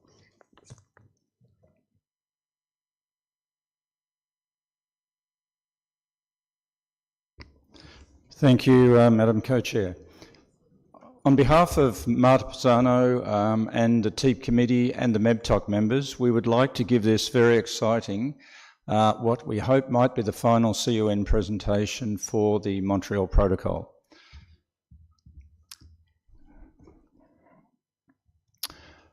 This particular year, MEBTOC received only one application for critical use for 2.85 tonnes of methyl bromide for pre-plant soil fumigation in 2025 at a single strawberry nursery in Prince Edward Island, Canada, where it is very difficult to get rid of methyl bromide. This 2.85 tonnes compared to 141 applications for over 16,000 tonnes that MEBTOC received in 2005. This year appears to be the last year for applications of CUEs for methyl bromide, and you can see the trend in the decline in the amounts of methyl bromide applied for under CUEs in the figure on the slide above. The final CUE recommendation for methyl bromide use for the Canadian strawberry runners was that MEBTOC recommended the full amount submitted, the 2.85 tonnes. It recommended that amount on the basis that this represented a 26% reduction from the approved amount at the 35th MOP last year. Also that the party indicated a reduction plan to potentially phase out completely by 2026, and that the party stated that much of the nominated reduction will result from fumigating with less methyl bromide on a smaller total acreage for all stages of production. And this is whilst the grower continues work to optimise indoor operations and rapidly increase their capacity for indoor soilless production. And you can see what they're adopting on the right-hand side there. They've come out of the soil and they're now producing out of the ground in very simple systems, but excellent systems for production of the nursery runners. Reporting of stocks under Decision 16.6, Para 1. We've done this every year for the last 20 or so. Canada reported no stocks at the end of 2023, so there's no room for adjustment of the amount. This decision only requires a party seeking a nomination to report stocks, and obviously there's no mechanism under the protocol to report on other stocks held by parties, and we've mentioned that before. The CUE recommendations are not adjusted by us to account for stocks, but there aren't any to adjust for anyway, and we leave that up to the parties. Okay, the final slide, and we want you all to take note of this, please. This is a significant moment for the Montreal Protocol, and it talks about the controlled non-QPS methyl bromide, which is now essentially phased out, versus the quarantine methyl bromide, which is still controlled but exempt.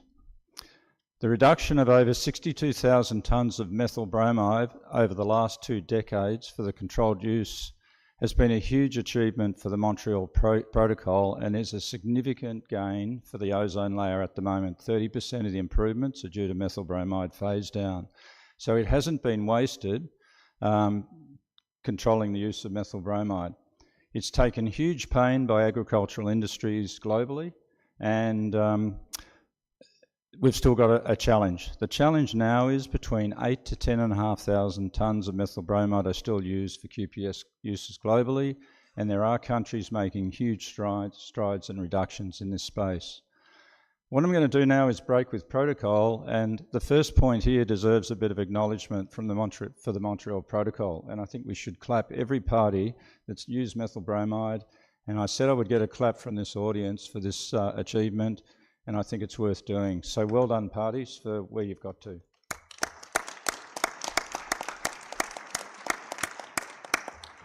And with that, Madam Co-Chair, we finalise the presentation. Thank you. And now I would like to open the floor for interventions. We will take both questions to the MBTOC and the final evaluation and general statements. The floor is open. Canada, you have the floor.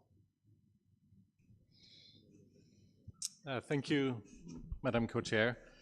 As a party nominating a critical use exemption for this year, I thought it would be appropriate to take the floor at this time. So first, Canada would like to thank the TEEP and the MBTOC for their work on reviewing the nomination for 2025 and the preparation of the final report, as well as the presentation that we have just heard. Canada recognizes the importance of demonstrating significant progress towards reducing and ultimately phasing out the quantity of methyl bromide nominated for critical use. So since 2015, Canada's sole CUE has been for pre-plant soil fumigation in the production of strawberry runners on Prince Edward Island by a single grower where alternative chemical fumigants remained unavailable due to existing regulatory barriers.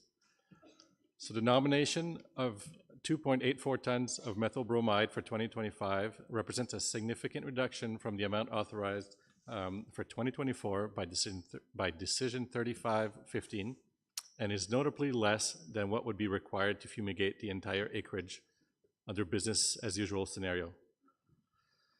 The nominated reduction for 2025 is based on the adoption of non-chemical alternatives for a significant portion of the operation, while also recognizing that a proportion of the reduction is still likely to result from fumigating a smaller acreage, while the grower works towards a complete transition away from methyl bromide for 2026. In this regard, Canada considers that indoor soilless production is a suitable non-chemical technical alternatives to fumigation with methyl bromide for the grower's operation, while the capital investment required for soilless production is high and remains very challenging for this user. Canada does not see this as a reason to delay the transition for this operation. I'll recall that in 2023, Canada implemented a policy-based approach for this final nomination for methyl bromide by directing the grower to fully phase in indoor soilless production for the entire operation by 2026, thereby submitting a final nomination for CUE for strawberry runners for 2025. Canada is pleased to note that the final recommendation of the MEBTOC was for the amount of 2.84 for 2025, which is the amount that was nominated. As was noted by the MBTOC in their presentation, this represents a further 26% reduction from the amount authorized by the exemption granted for 2024. And I'm also reiterating that that this will be the final nomination for this application from Canada. So as such, I would like to take this opportunity to convey our appreciation to the MBTOC for their work reviewing our nomination for critical use of methyl bromide over the years.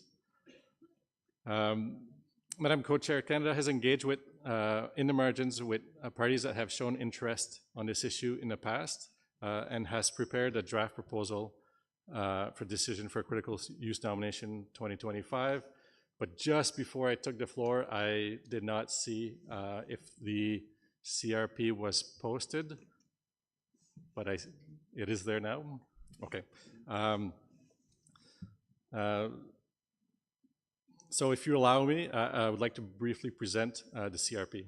So the draft decision takes the text of decision 3515 last year for critical use exemption for methyl bromide for 2024, which parties agreed to at the last MOP, but includes minor changes to reflect the reduced amount nominated in this nomination, and also reflects Canada's commitment not to submit a nomination for 2026.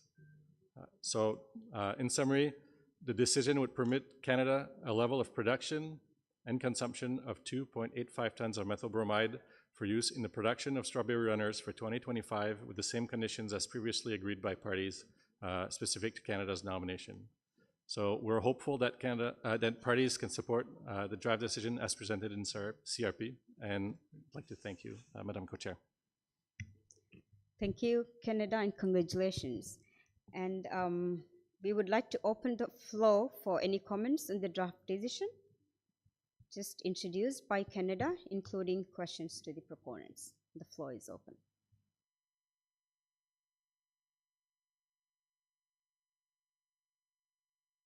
It's already posted, CRP3.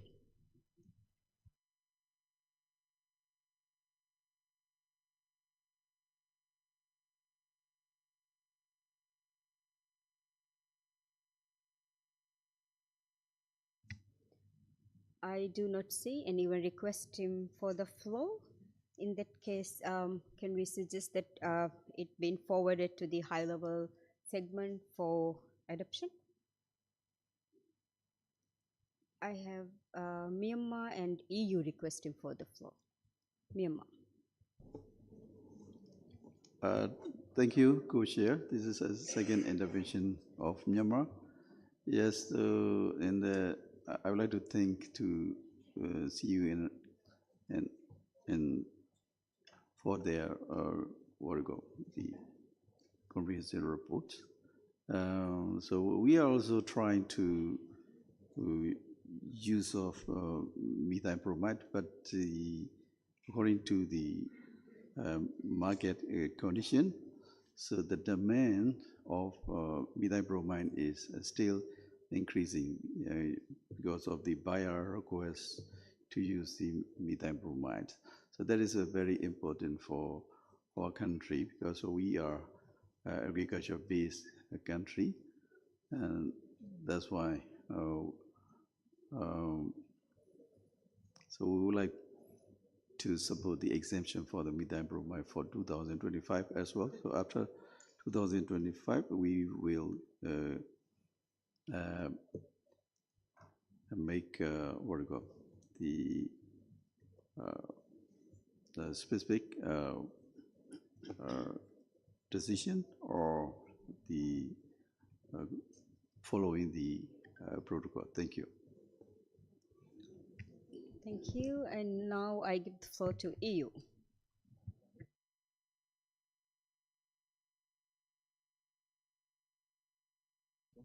I didn't. Thank you, Madam Co-Chair. We would also like to raise our voices and congratulate Canada. This is indeed a great day, that this is the last final nomination to consider. We would also like to strongly appreciate the fact that the commitment of Canada not to submit any further nominations is explicitly stated in the decision, so we're happy to see that. And at the same time, we would also like to continue discussing in this format the remaining methyl bromide uses for quarantine and pre-shipment uses with other parties. So again, congratulations. Thank you, and we will close this agenda item. And we will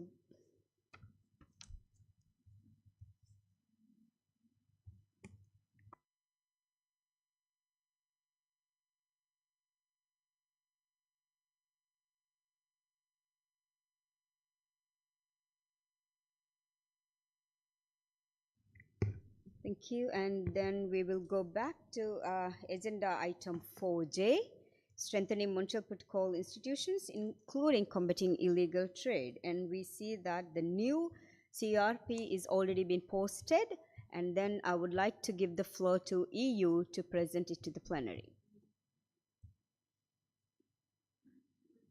EU, you have the floor. You have the floor.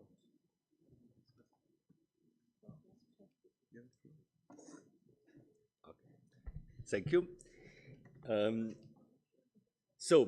We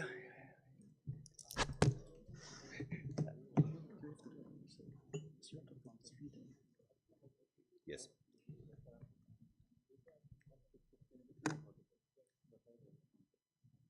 So as I mentioned before, we try to react on concerns by parties that some elements in our decision would a bit redundant compared to previous decisions.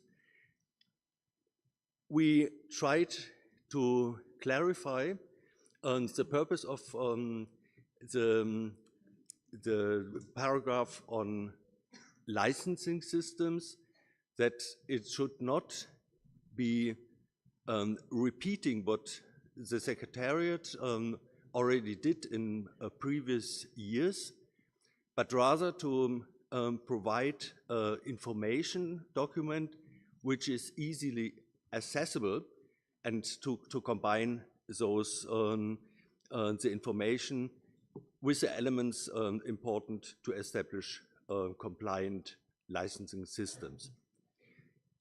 Equally, we had the reports from the Secretariat on cases of illegal trade, which are useful. And the Secretariat already provided some analysis of the data provided. But here we see the problem that the previous decision did not request the Secretariat to provide an analytical work on those elements, which the parties felt was very, very useful to have and to read. So here we would give the Secretariat the mandate to continue this work and go a bit in the analysis of the data provided. On the third element, the organization of exchange on the future steps to strengthen the compliance mechanism of the Montreal Protocol. There, the concern was mentioned that we called it an expert meeting, and that was of concern for a number of parties. So here we are clarifying that we indeed addressing the parties to have an exchange amongst themselves. And we added also an explanation that these discussions should be based on the various existing documents and information already provided by the parties. For the last two elements in the draft decision, I already explained that this is not the position of the EU, but that here we wanted to insert a reminder of text which was presented in the contact group, but not yet in more detail discussed. So here we would continue the discussion where we left them in Montreal. Thank you. Thank you, EU. And now I would like to open the floor for any comments on the draft decision, including questions to the proponent. The floor is open.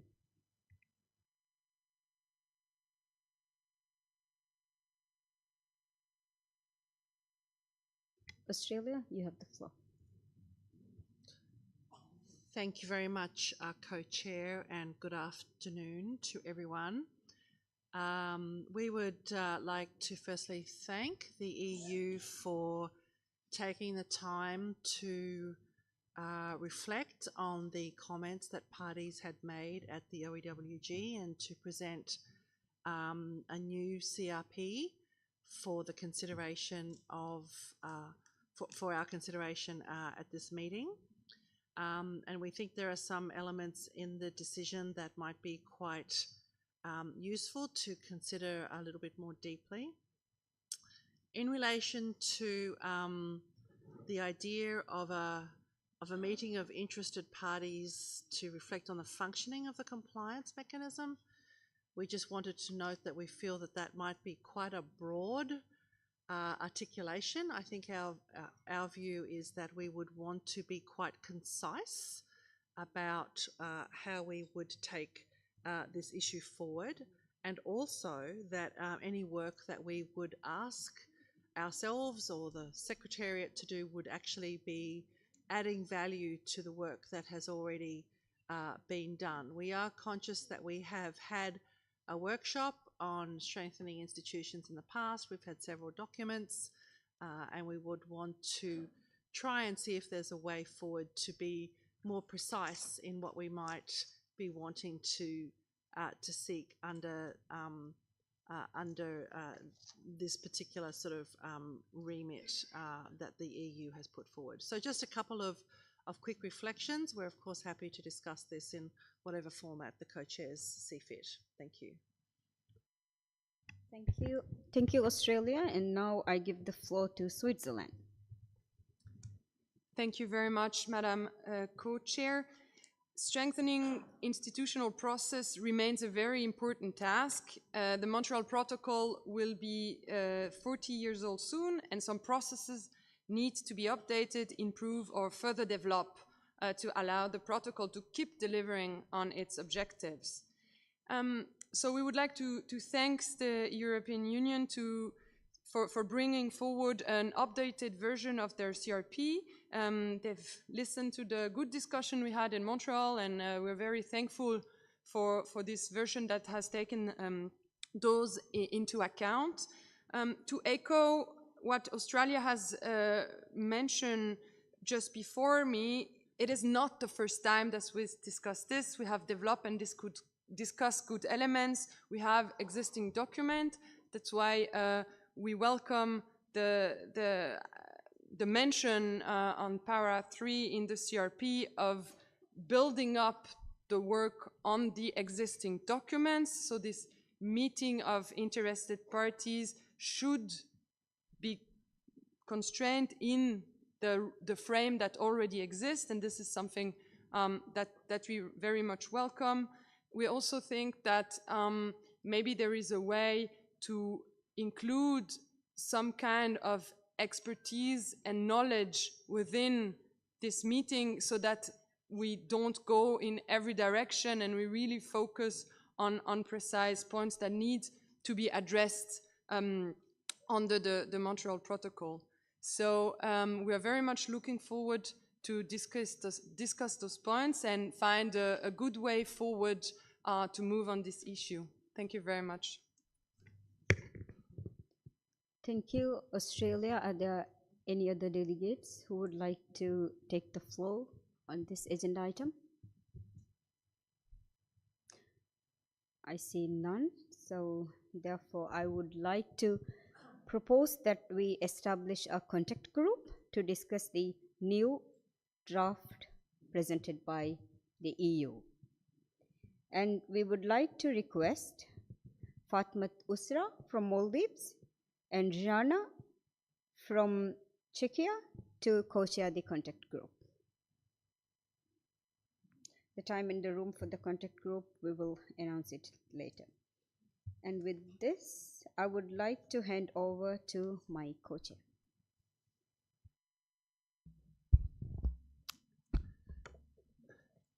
Thank you, Miruza. Then we are at agenda item 4K on energy efficiency issues, and first of all, the one on unwanted imports of energy inefficient products and equipment. Kyrgyzstan introduced a draft decision on avoiding unwanted imports of energy inefficient products and equipment at the last OEWG.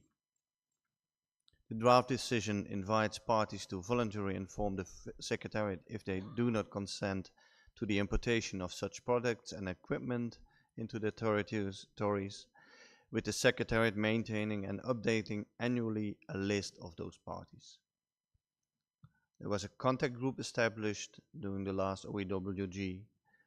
There was good progress, and reviewing the draft decision was made, but there was insufficient time to finalize the review. The working group agreed to forward the draft decision as revised by the contact group to this MOP. The draft decision is included as a draft decision in 35/H in the document.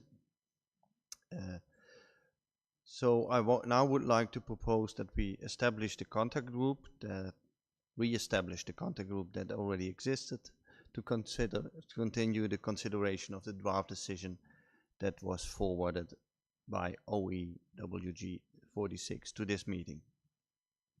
Is that acceptable to everybody?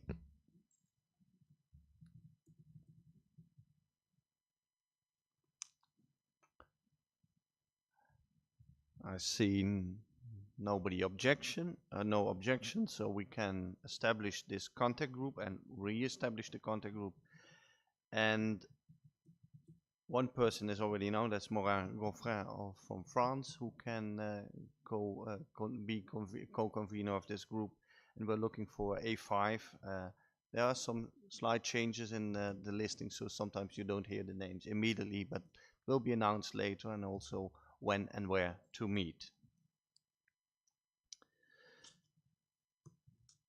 Then I would like to go to the next agenda item under 4K. Strengthening the enabling environment to enhance energy efficiency in the cooling sector. There was a draft or a CRP proposed by Grenada and Micronesia at the last moment of the OEWG. Due to those time constraints, we were not able to discuss this draft, but we agreed to put it forward to MOP 36 for further consideration. I would like to ask the proponents to present the draft decision to refresh the memory of all of us, and then we can have the reactions and comments from the room on this draft decision. And I suppose I didn't see my friend Leslie from Grenada, so I suppose that Micronesia will take the floor to introduce this. Is that correct? And I hope the microphone works now. Please, Micronesia.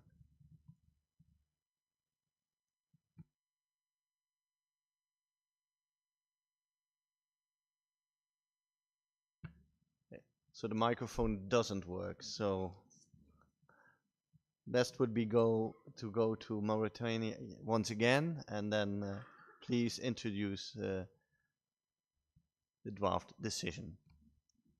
Please, Micronesia, at the microphone of Mauritania. Thank you, Mr. Co-Chair, and good afternoon, colleagues. My co-convener has had some technical difficulties in arriving, but I understand, or not co-convener, my co-proponent, but I understand that he's on his way.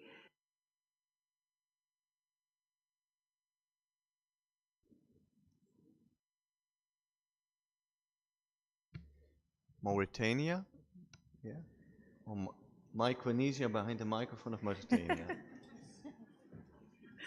I don't know if the problem is now with the microphone or, but okay.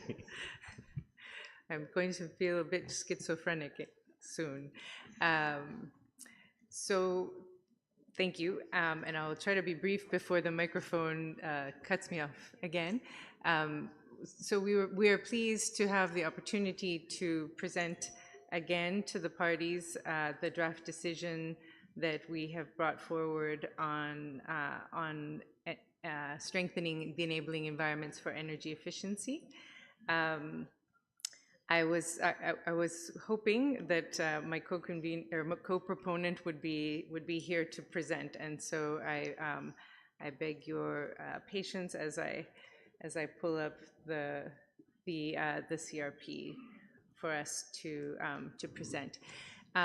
This CRP has several elements, the objectives of which are to strengthen the work that the institutions of the protocol are doing in order to better deliver on our objectives around energy efficiency in the RAC sector. For this reason, we have put together some elements that we think could help the parties to move in this direction. The first part of the CRP, the first paragraph with its sub-paragraphs, turns to the Executive Committee of the Multilateral Fund in a request to help strengthen this enabling environment. And that environment includes the national ozone units, the implementing agencies, and strengthening their capacity to prepare and deliver robust projects for the executive committee to consider in the windows that are currently available and that soon to be available to support these energy efficiency activities. We also propose in this paragraph the support or creation of regional centers of excellence for energy efficiency that would strengthen the capacity of the regions in a way that is tailored towards the needs of the countries in the region. The idea with a regional approach is to fertilize the capacity, the local capacity of countries to better strengthen the energy efficiency approaches.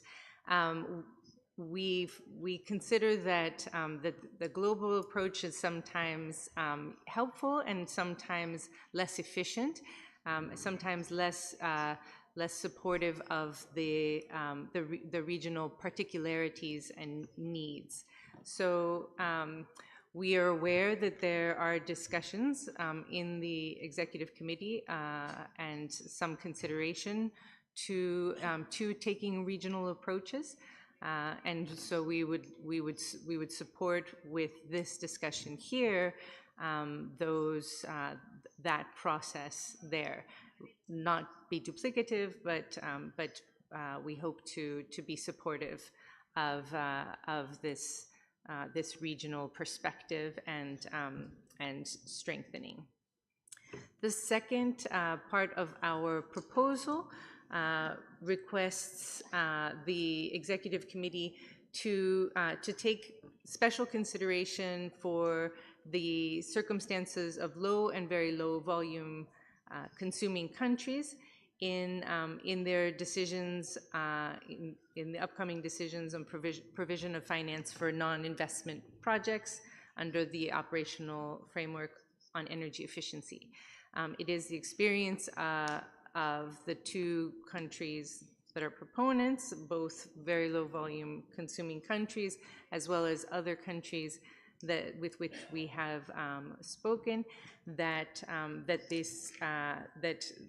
the needs of very low volume consuming countries and low volume consuming countries require more attention in order to support our work and our efforts on energy efficiency.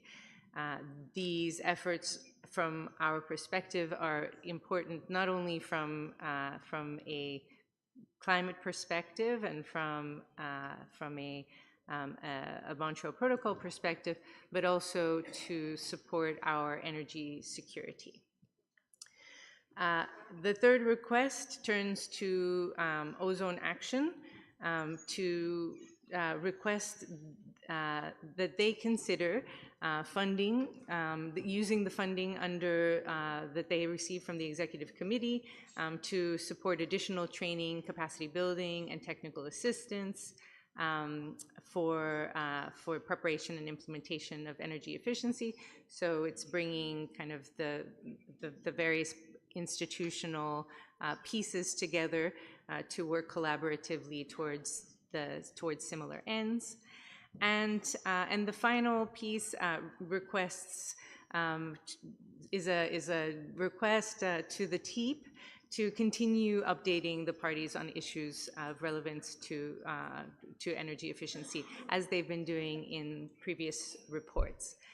I would like to just conclude by saying that there are a number of countries in the Pacific and Caribbean region that have expressed their interest to Grenada and to Micronesia to also co-sponsor this CRP.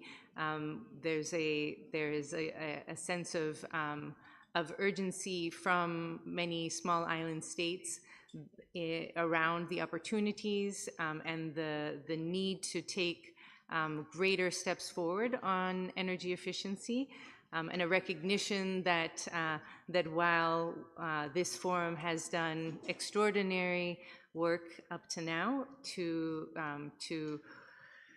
advance our knowledge and our capacity around energy efficiency, that we are still a long ways from moving towards the level of projects and delivery on energy efficiency gains that we have the potential to realize in this forum. So within the context of the contact group, we invite those parties that have expressed interest in co-sponsoring to share also their views, and we will update the CRP, and we want the parties to know that the updated CRP will only reflect those parties that wish to be acknowledged as co-sponsors. There will not be any changes to the content of the current CRP. Thank you, Mr. Co-Chair, and thanks to the parties for your patience. We look forward to the opportunity to hear from others and to discuss this in the context of the contact group. Thank you, Micronesia, for reintroducing this draft decision.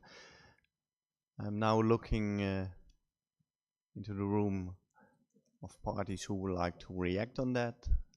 I have the United Kingdom, UK, please, you have the floor.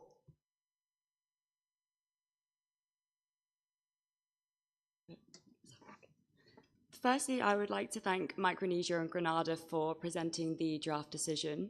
Energy efficiency as it relates to the HFC phase down remains an important issue for the UK. Most cooling technologies typically rely on HFCs and are essential for food security, access to water, and health. Rising temperatures and intensity of extreme heat events urgently demand more cooling to survive in a warming world. As global temperatures increase, so will the use of cooling equipment and subsequent emissions, unless action is taken. As Group 1 countries begin to prepare and implement Kigali implementation plans, we are presented with a critical opportunity to deliver even more climate benefits by taking a strategic approach to the phase down. There are many important elements included in this draft decision, and I would like to draw attention to the Centre of Excellence approach it refers to. An example of such an approach is demonstrated by the Africa Centre of Excellence for Sustainable Cooling and Cold Chain, or ACES. Located in Kigali, ACES adopts a systems approach by looking at integrated actions across the entire cooling sector. This model provides a blueprint for how a holistic approach to the HFC phase down could be achieved. Actions are entirely country-driven and tailored to help parties meet their own needs and goals. This approach differs from other types of centres of excellence. The structure of delivery is through a hub and spoke model, with a single centre supporting one or more spokes in neighbouring locations. This structure supports the sharing of expertise and resource between centres, allowing for the rapid transition of knowledge, but also to adapt the teaching and outcomes of each centre according to the specific local needs. Centres of excellence can have a wide range of functions, for example, training technicians to install and maintain low GWP and energy efficient cooling solutions, developing financeable business models, technology testing and demonstration, enhancing access and availability to alternative technologies, and acting as innovation hubs to support local installation and assembly. There's been lots of important discussions at XCOM around energy efficiency. We note the ambitious funding window that was opened at the recent meeting for manufacturing activities, in addition to the funding window for pilot projects. XCOM is continuing to define the mechanisms by which the MLF can fund energy efficiency activities, and many of the elements included in this draft decision are already scheduled to be discussed at the meeting in December. Taking a strategic approach to Kigali can demonstrate once again the success of the Montreal Protocol, but it's important to make sure this discussion is happening in the right forum. We want to make sure that any decision agreed here at MOP adds value to the conversations happening at the next XCOM. We support the spirit of the proposal behind the draft decision, and we want to see ambitious action on energy efficiency. That said, we also want to ensure that any steps we take at this MOP does not interfere with the flexible mandate already provided to XCOM. We have questions around the specifics of the draft text put forward, and we welcome further discussion in a contact group. Thank you. Thank you. And then the next speaker on my list is Barbados, and please indicate if you would like to speak and push the button. The only one now on my list. No, there are others coming, so Barbados, Canada, Cook Islands, please push the button. Barbados first. Thank you, Mr. Co-Chair. Good afternoon, everyone. So first, I wish to thank the government of Thailand for hosting us, and I also wish to thank the Ozone Secretariat for the work done to prepare for this meeting, and of course for facilitating my delegation's participation. Additionally, I wish to thank the proponents, Micronesia and Grenada, for putting forward the draft decision.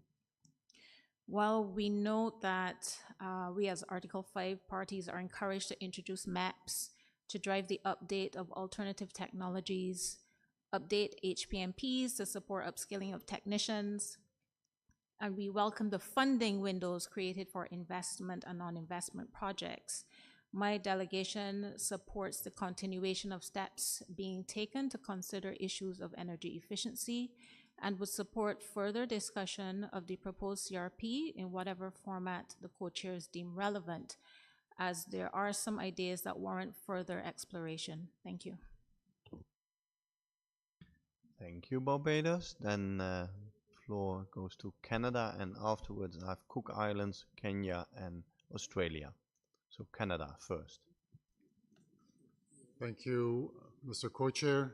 And first of all, we'd like to thank Grenada as well as Micronesia, and we thank Mauritania. No, just kidding. For the proposal on strengthening the enabling environment to enhance energy efficiency in the cooling sector. Generally, I mean, we have some sympathy with the sentiment that there has been challenges in preparing strong proposals to maintain enhanced energy efficiency under the multilateral fund. Particularly, there may be some challenges in the manufacturing sector, but also some challenges for low volume and very low volume consuming countries. And certainly something that we're interested in discussing, both here, but also within the executive committee of the multilateral fund. Like the UK, we continue to support ambitious action on energy efficiency. However, we also recognize that there are a number of elements in this decision that we've actually put within the mandate of the executive committee to consider. So we think that, you know, we need to be careful if we've asked the executive committee to do certain things, that we give the time for the XCOM's deliberation to evolve and to complete before we intervene again in the discussion. So just to recall, under Decision 2082, when we adopted the Kigali Amendment, we asked the XCOM to develop guidance on maintaining and enhancing energy efficiency when phasing down HFCs. That discussion went on for several meetings. Then we were interrupted for 2 years during COVID-19. We were not able to address this issue substantively. Since then, decisions have been taken. Under Decision 89-6, low-volume consuming countries were provided with additional funding under the HPMP to address energy efficiency and the introduction of low GWP warming alternatives. Then at the 91st meeting, there was a funding window created for $20 million to allow all countries to present energy efficiency related proposals. And this funding window is open for both the servicing sector, for the manufacturing sector, and as well for the local installation and assembly sector. And even though $20 million has been available, we think that up to now, only $5 to $6 million of that funding window have been approved. So there is, significant funding that is still potentially available through that window, and that could be accessible to low-volume consuming countries. And then at the last meeting, at the 93rd meeting, there was another funding window focused on the manufacturing sector for $100 million. And in taking that decision, the ExCom also agreed to consider at its next meeting issues that were raised by the Secretariat in the paper. That includes extending the operational framework to address other sectors, like the servicing sectors and the heat pump sectors, end users, and to consider other elements such as regional centers of excellence. So we feel that there are quite a number of the elements that are being sought after in this draft decision are being considered by the executive committee or have been considered already. So we think we need to be clear about if we're asking the ExCom to do something new, if we're asking the ExCom to continue the good progress that it has already made, or if the issue really is about some of the challenges that perhaps some countries have had in actually having the time and the resources to prepare project proposal, and perhaps then ask the ExCom to consider whether there are ways in which it can help in doing that without being too prescriptive, because there are many different mechanisms that the ExCom could be using to address this issue. But really, it is the committee that is in charge of providing the funding, which itself is governed by a whole set of rules and guidelines, and we should entrust this responsibility to them and not be too prescriptive in doing so. So that said, we do think the draft decision addresses issues that are of interest to parties and obviously are of concern to some low-volume consuming countries. So we would be interested in having further discussions in the contact group. Thank you. Thank you, Canada. Then I would like to give the floor to Cook Islands. Yes, thank you, Mr. Co-Chair. As this is the first time the Cook Islands has taken the floor, we wish to express our gratitude to the Secretariat for their excellent preparations for this meeting, and to the government and people of Thailand for their warm hospitality in hosting us. The Cook Islands would like to firstly thank the Federated States of Micronesia and Grenada for drafting the CRP, and we'd like to express our support for the proposal presented. We note the proposal recognizes a need to strengthen energy efficiency measures in the context of the HFC phase down, particularly as global temperatures rise and the demand for cooling equipment is predicted to triple by 2050. This increased demand threatens to place even greater stress on energy systems, further exacerbating climate change, a challenge that disproportionately affects vulnerable countries like ours. We also note the proposal recalls previous decisions of this body relating to energy efficiency and the phase down of HFCs, and emphasizes the need for greater technical and financial support, especially for A5 countries and low and very low volume consuming countries. Also, it calls upon the Executive Committee to enhance the enabling environment for parties, to support the development of robust energy efficiency projects, and consider the creation of regional centers of excellence for energy efficiency. As for the Cook Islands, we are already witnessing the direct impacts of rising temperatures, and the increased need for cooling solutions in homes, public buildings, and tourism facilities has placed growing pressure on our energy systems, which rely heavily on imported fuels. Without adequate support for energy-efficient technologies, this growing demand will further strain our limited resources, increasing both costs and emissions.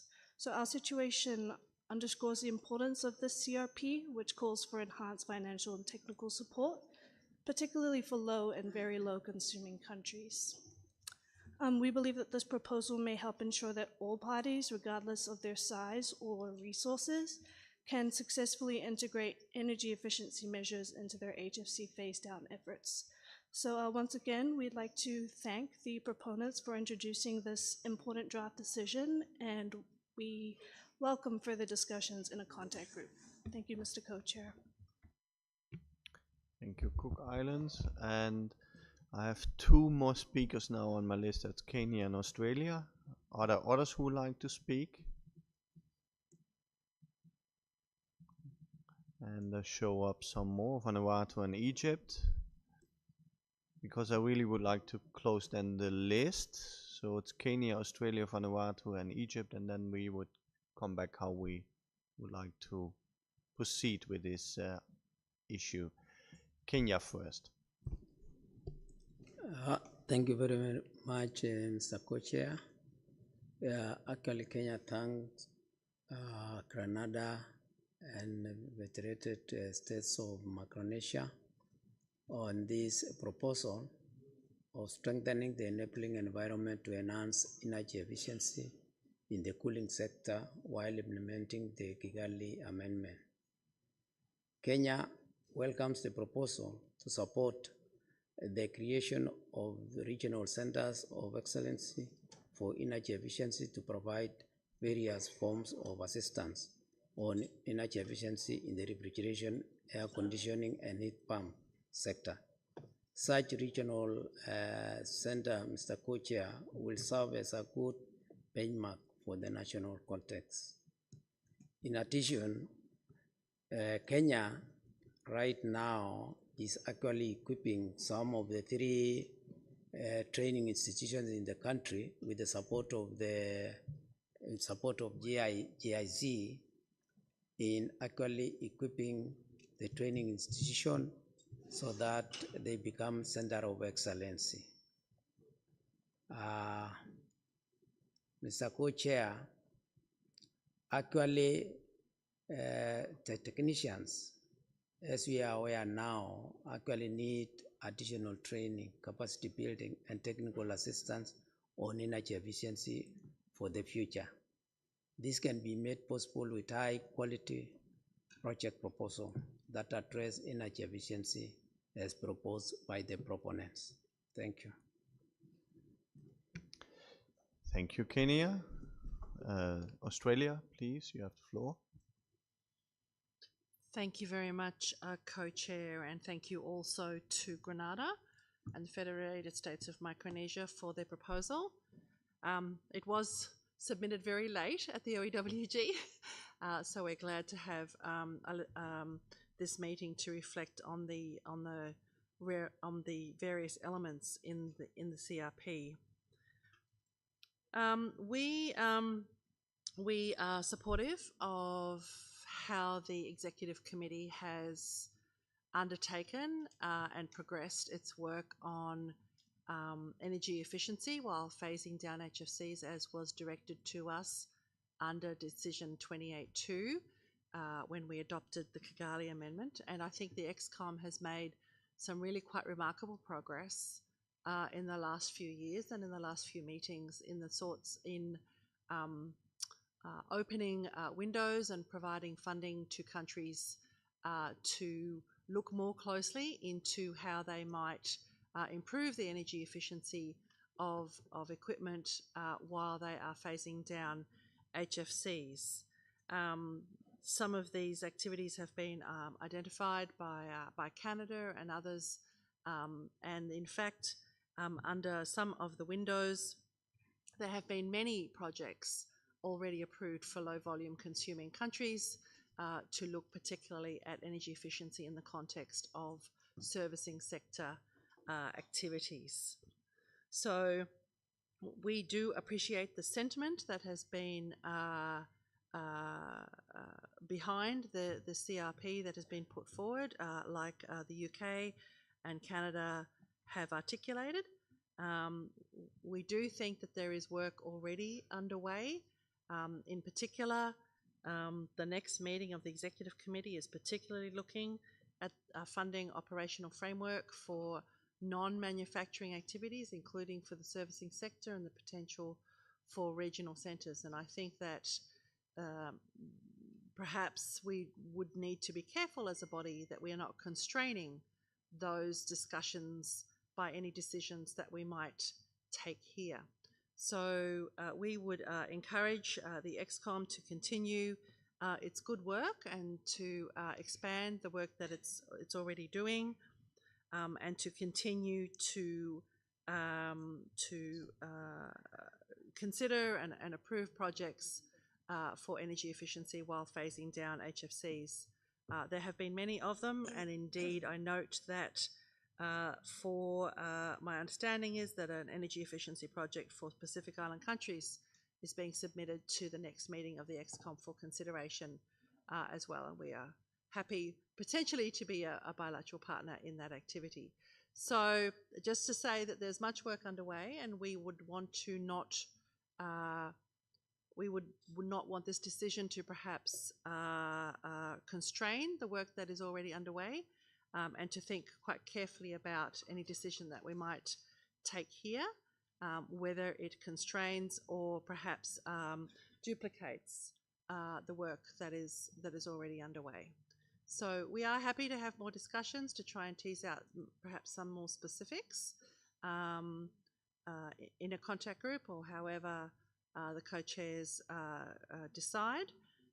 But yes, we just want to be sure that we are following the same path as the ExCom and not perhaps getting in the way of the ExCom. Thank you, Co-Chair.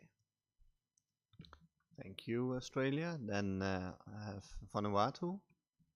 Please, you have the floor. Thank you, Mr. Co-Chair. Since this is the first time that Vanuatu takes the floor, we would like to thank the Ozone Secretariat for organizing this meeting, and also thank the people of Thailand for their warm welcome in the beautiful city of Bangkok with a heat that reminds us of home. Vanuatu would also like to thank Grenada and Micronesia for initiating this proposal on energy efficiency that was initially discussed lately in OWG in Montreal this year, taking into consideration that Vanuatu is in the region of very hot temperatures as well, that will be increasing in the future, which will maximize our demand for energy efficiency in the cooling sector. We would like to say that we support this proposal, and we welcome further discussions on this in the contact group. Thank you. Thank you, Vanuatu. And then the last speaker on my list is Egypt. I closed the list already a while ago, so Egypt. Thank you very much, Mr. Co-Chair, and good afternoon, everyone. I think I add my voice to those who thanks Grenada and Micronesia for submission this proposal. And I listen carefully to what has been said by the distinguished delegate of Canada, that yes, the ExCom thanks they open many windows for energy efficiency and strengthening the enabling cooling sector. I agree. And last is 20 million, and then another window for 100 million US dollar. And he mentioned that there are still available fund and not used the fund. So the question why it is not used, if it is the fund is available, but the parties cannot reach this fund. In my perspective, that when we drafted the decision, sometimes we put some condition or constraint that it hinder or it's not flexible to the country to make use of the available funds. That's why we need some flexibility in drafting the decision, so we can, make the available fund easy for the party to make use of this. The second, I would like to refer to what has been said by the distinguished delegate of Australia. Thanks for the good news that in the next ExCom meeting, another window will be open. I hope it will be some good money because we are also have a lot of challenges for the energy efficiency and strengthening the enabling cooling sector. And I hope that it will be flexible, and the good news that it will not relate it to the industrial part,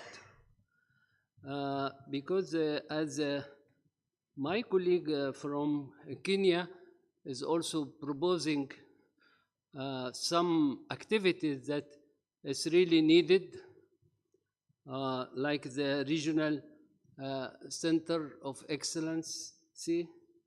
But I can add also, we have the testing lab for the rack equipment also need to be enhanced to be able to test the minimum energy performance of the equipment, and to make sure and to enforce this regulation. In the absence of this testing lab, how can we make sure that we are in the right enforcement of the decision or the regulation we are taking? There are a lot of activity actually, but no, yeah, to be short, I know we are run of time.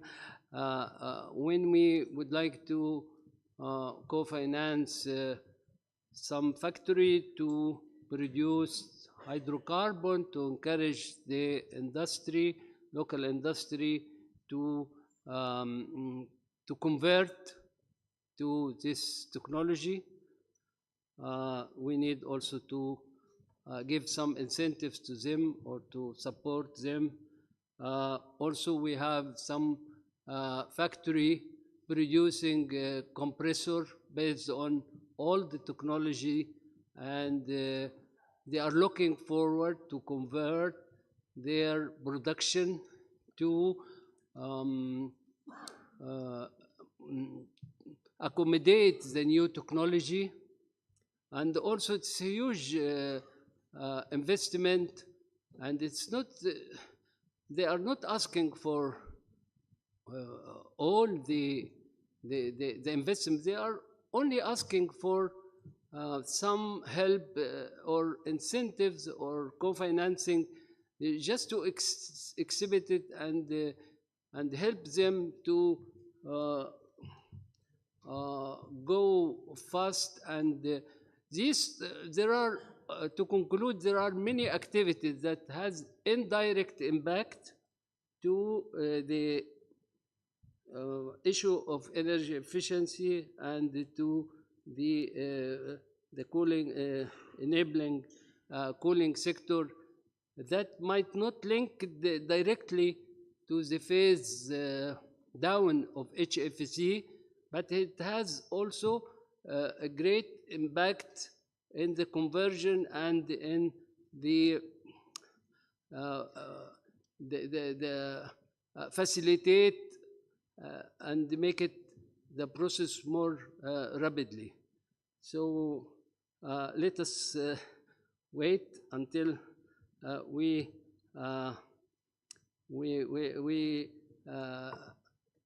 have the good news of the new funding, and I hope that the decision will be as flexible as possible, just to enable the party to make use and not to just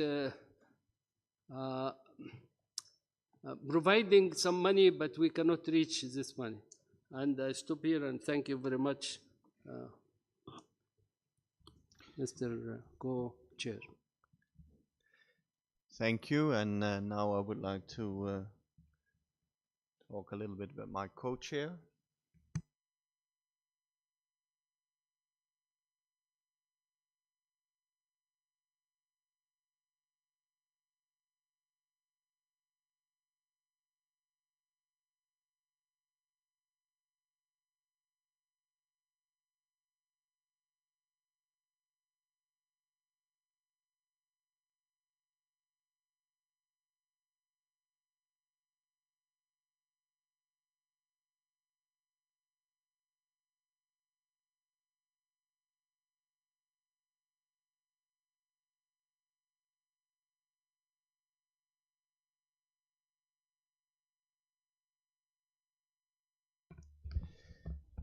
Thank you. The short discussion we had here, we like to propose to have a contact group on this issue, on energy efficiency. If that's agreeable to most parties.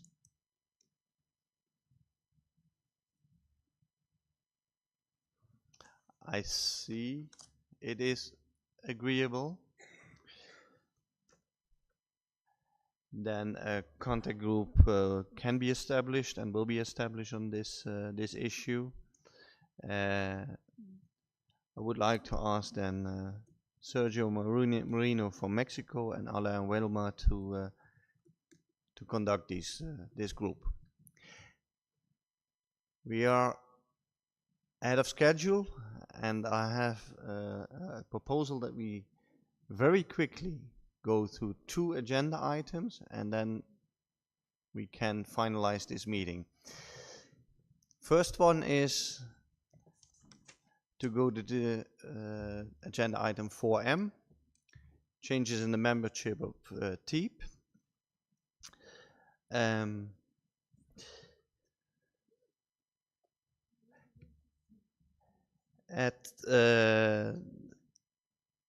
We had, let's say, at the last OEWG, that the attention was drawn to the list of the co-chairs and the members of TEEP and TOX, whose membership expires at the end of this year.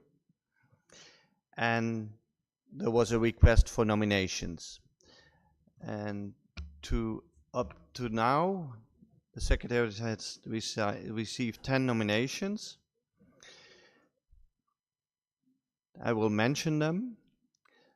Bella Maranion, TEEP co-chair, Adam Chataway as FS TOC co-chair, Daniel Vodonik, FS TOC co-chair, Polo Alto, FTOC co-chair, Sueli Carvalho, TEEP senior expert, Sukumar Devota, TEEP senior expert, Bassam El Assad, TEEP senior expert, Ray Gluckman, TEEP senior expert, Marco Gonzalez, TEEP senior expert, Shishu Zhang, TEEP senior expert.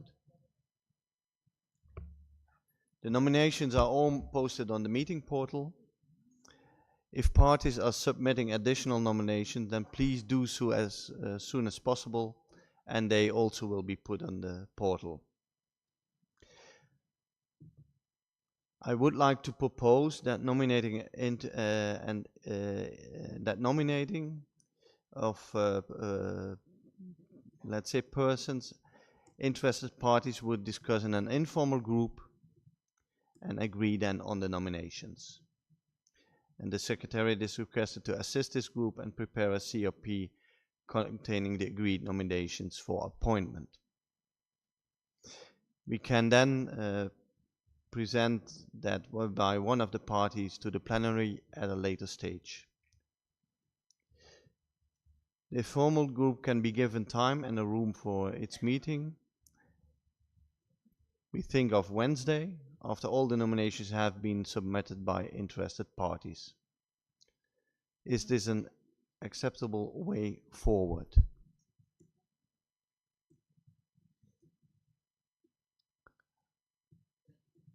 I see agreement to this, so there will be a room and time presented later on, and we can go to the last agenda item for this evening. We're making very good progress, so thank you. Miruza. Thank you. So very quickly we turn to agenda item 4.0 on the status of ratification of the Kigali Amendment. This agenda item seeks to memorialize the number of parties that have ratified the Kigali Amendment and at this meeting, and to urge parties that have not yet ratified to do so. On World Ozone Day 2024, the UN Secretary General and UNEP's Executive Director recalled the potential benefits of full implementation and ratification of the Kigali Amendment, which could help avoid as much as 0.5 degrees Celsius of global heating by the end of this century. 4 out of every 5 nations have already ratified the amendment, but the clock is ticking. As indicated by the Executive Secretary in her opening statement today, universal ratification in 2026 at the 10th anniversary of the Kigali Amendment is the target to achieve. In document 36 in 5, you will find the status of ratification of the Kigali Amendment by the parties as at 25th October 2024. At that point, 160 parties had ratified the amendment. A placeholder draft decision on the matter is set out as draft decision 36E in document 36/3. If parties agree, we will forward the draft decision to the high-level segment for adoption. The up-to-date number of ratifications will be inserted in the decision at the time of the adoption of the decision. With that understanding, can we forward the draft decision to the high-level segment?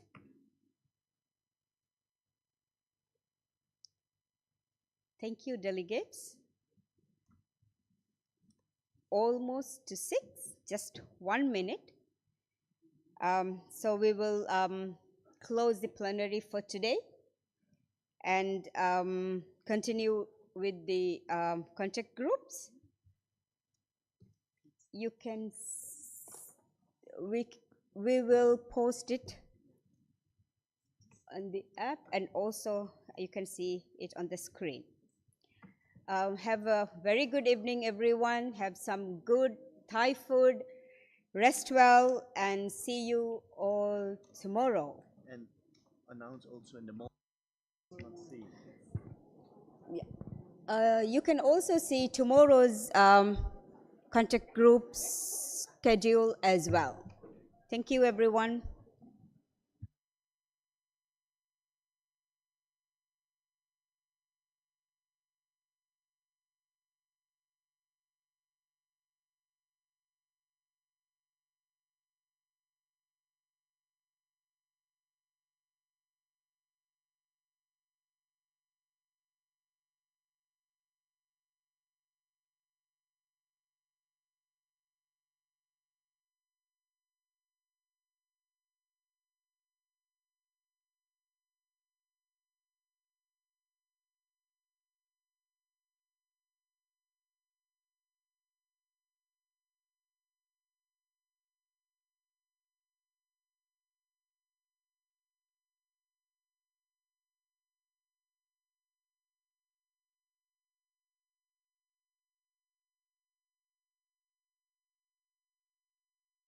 Group on Atmospheric Monitoring.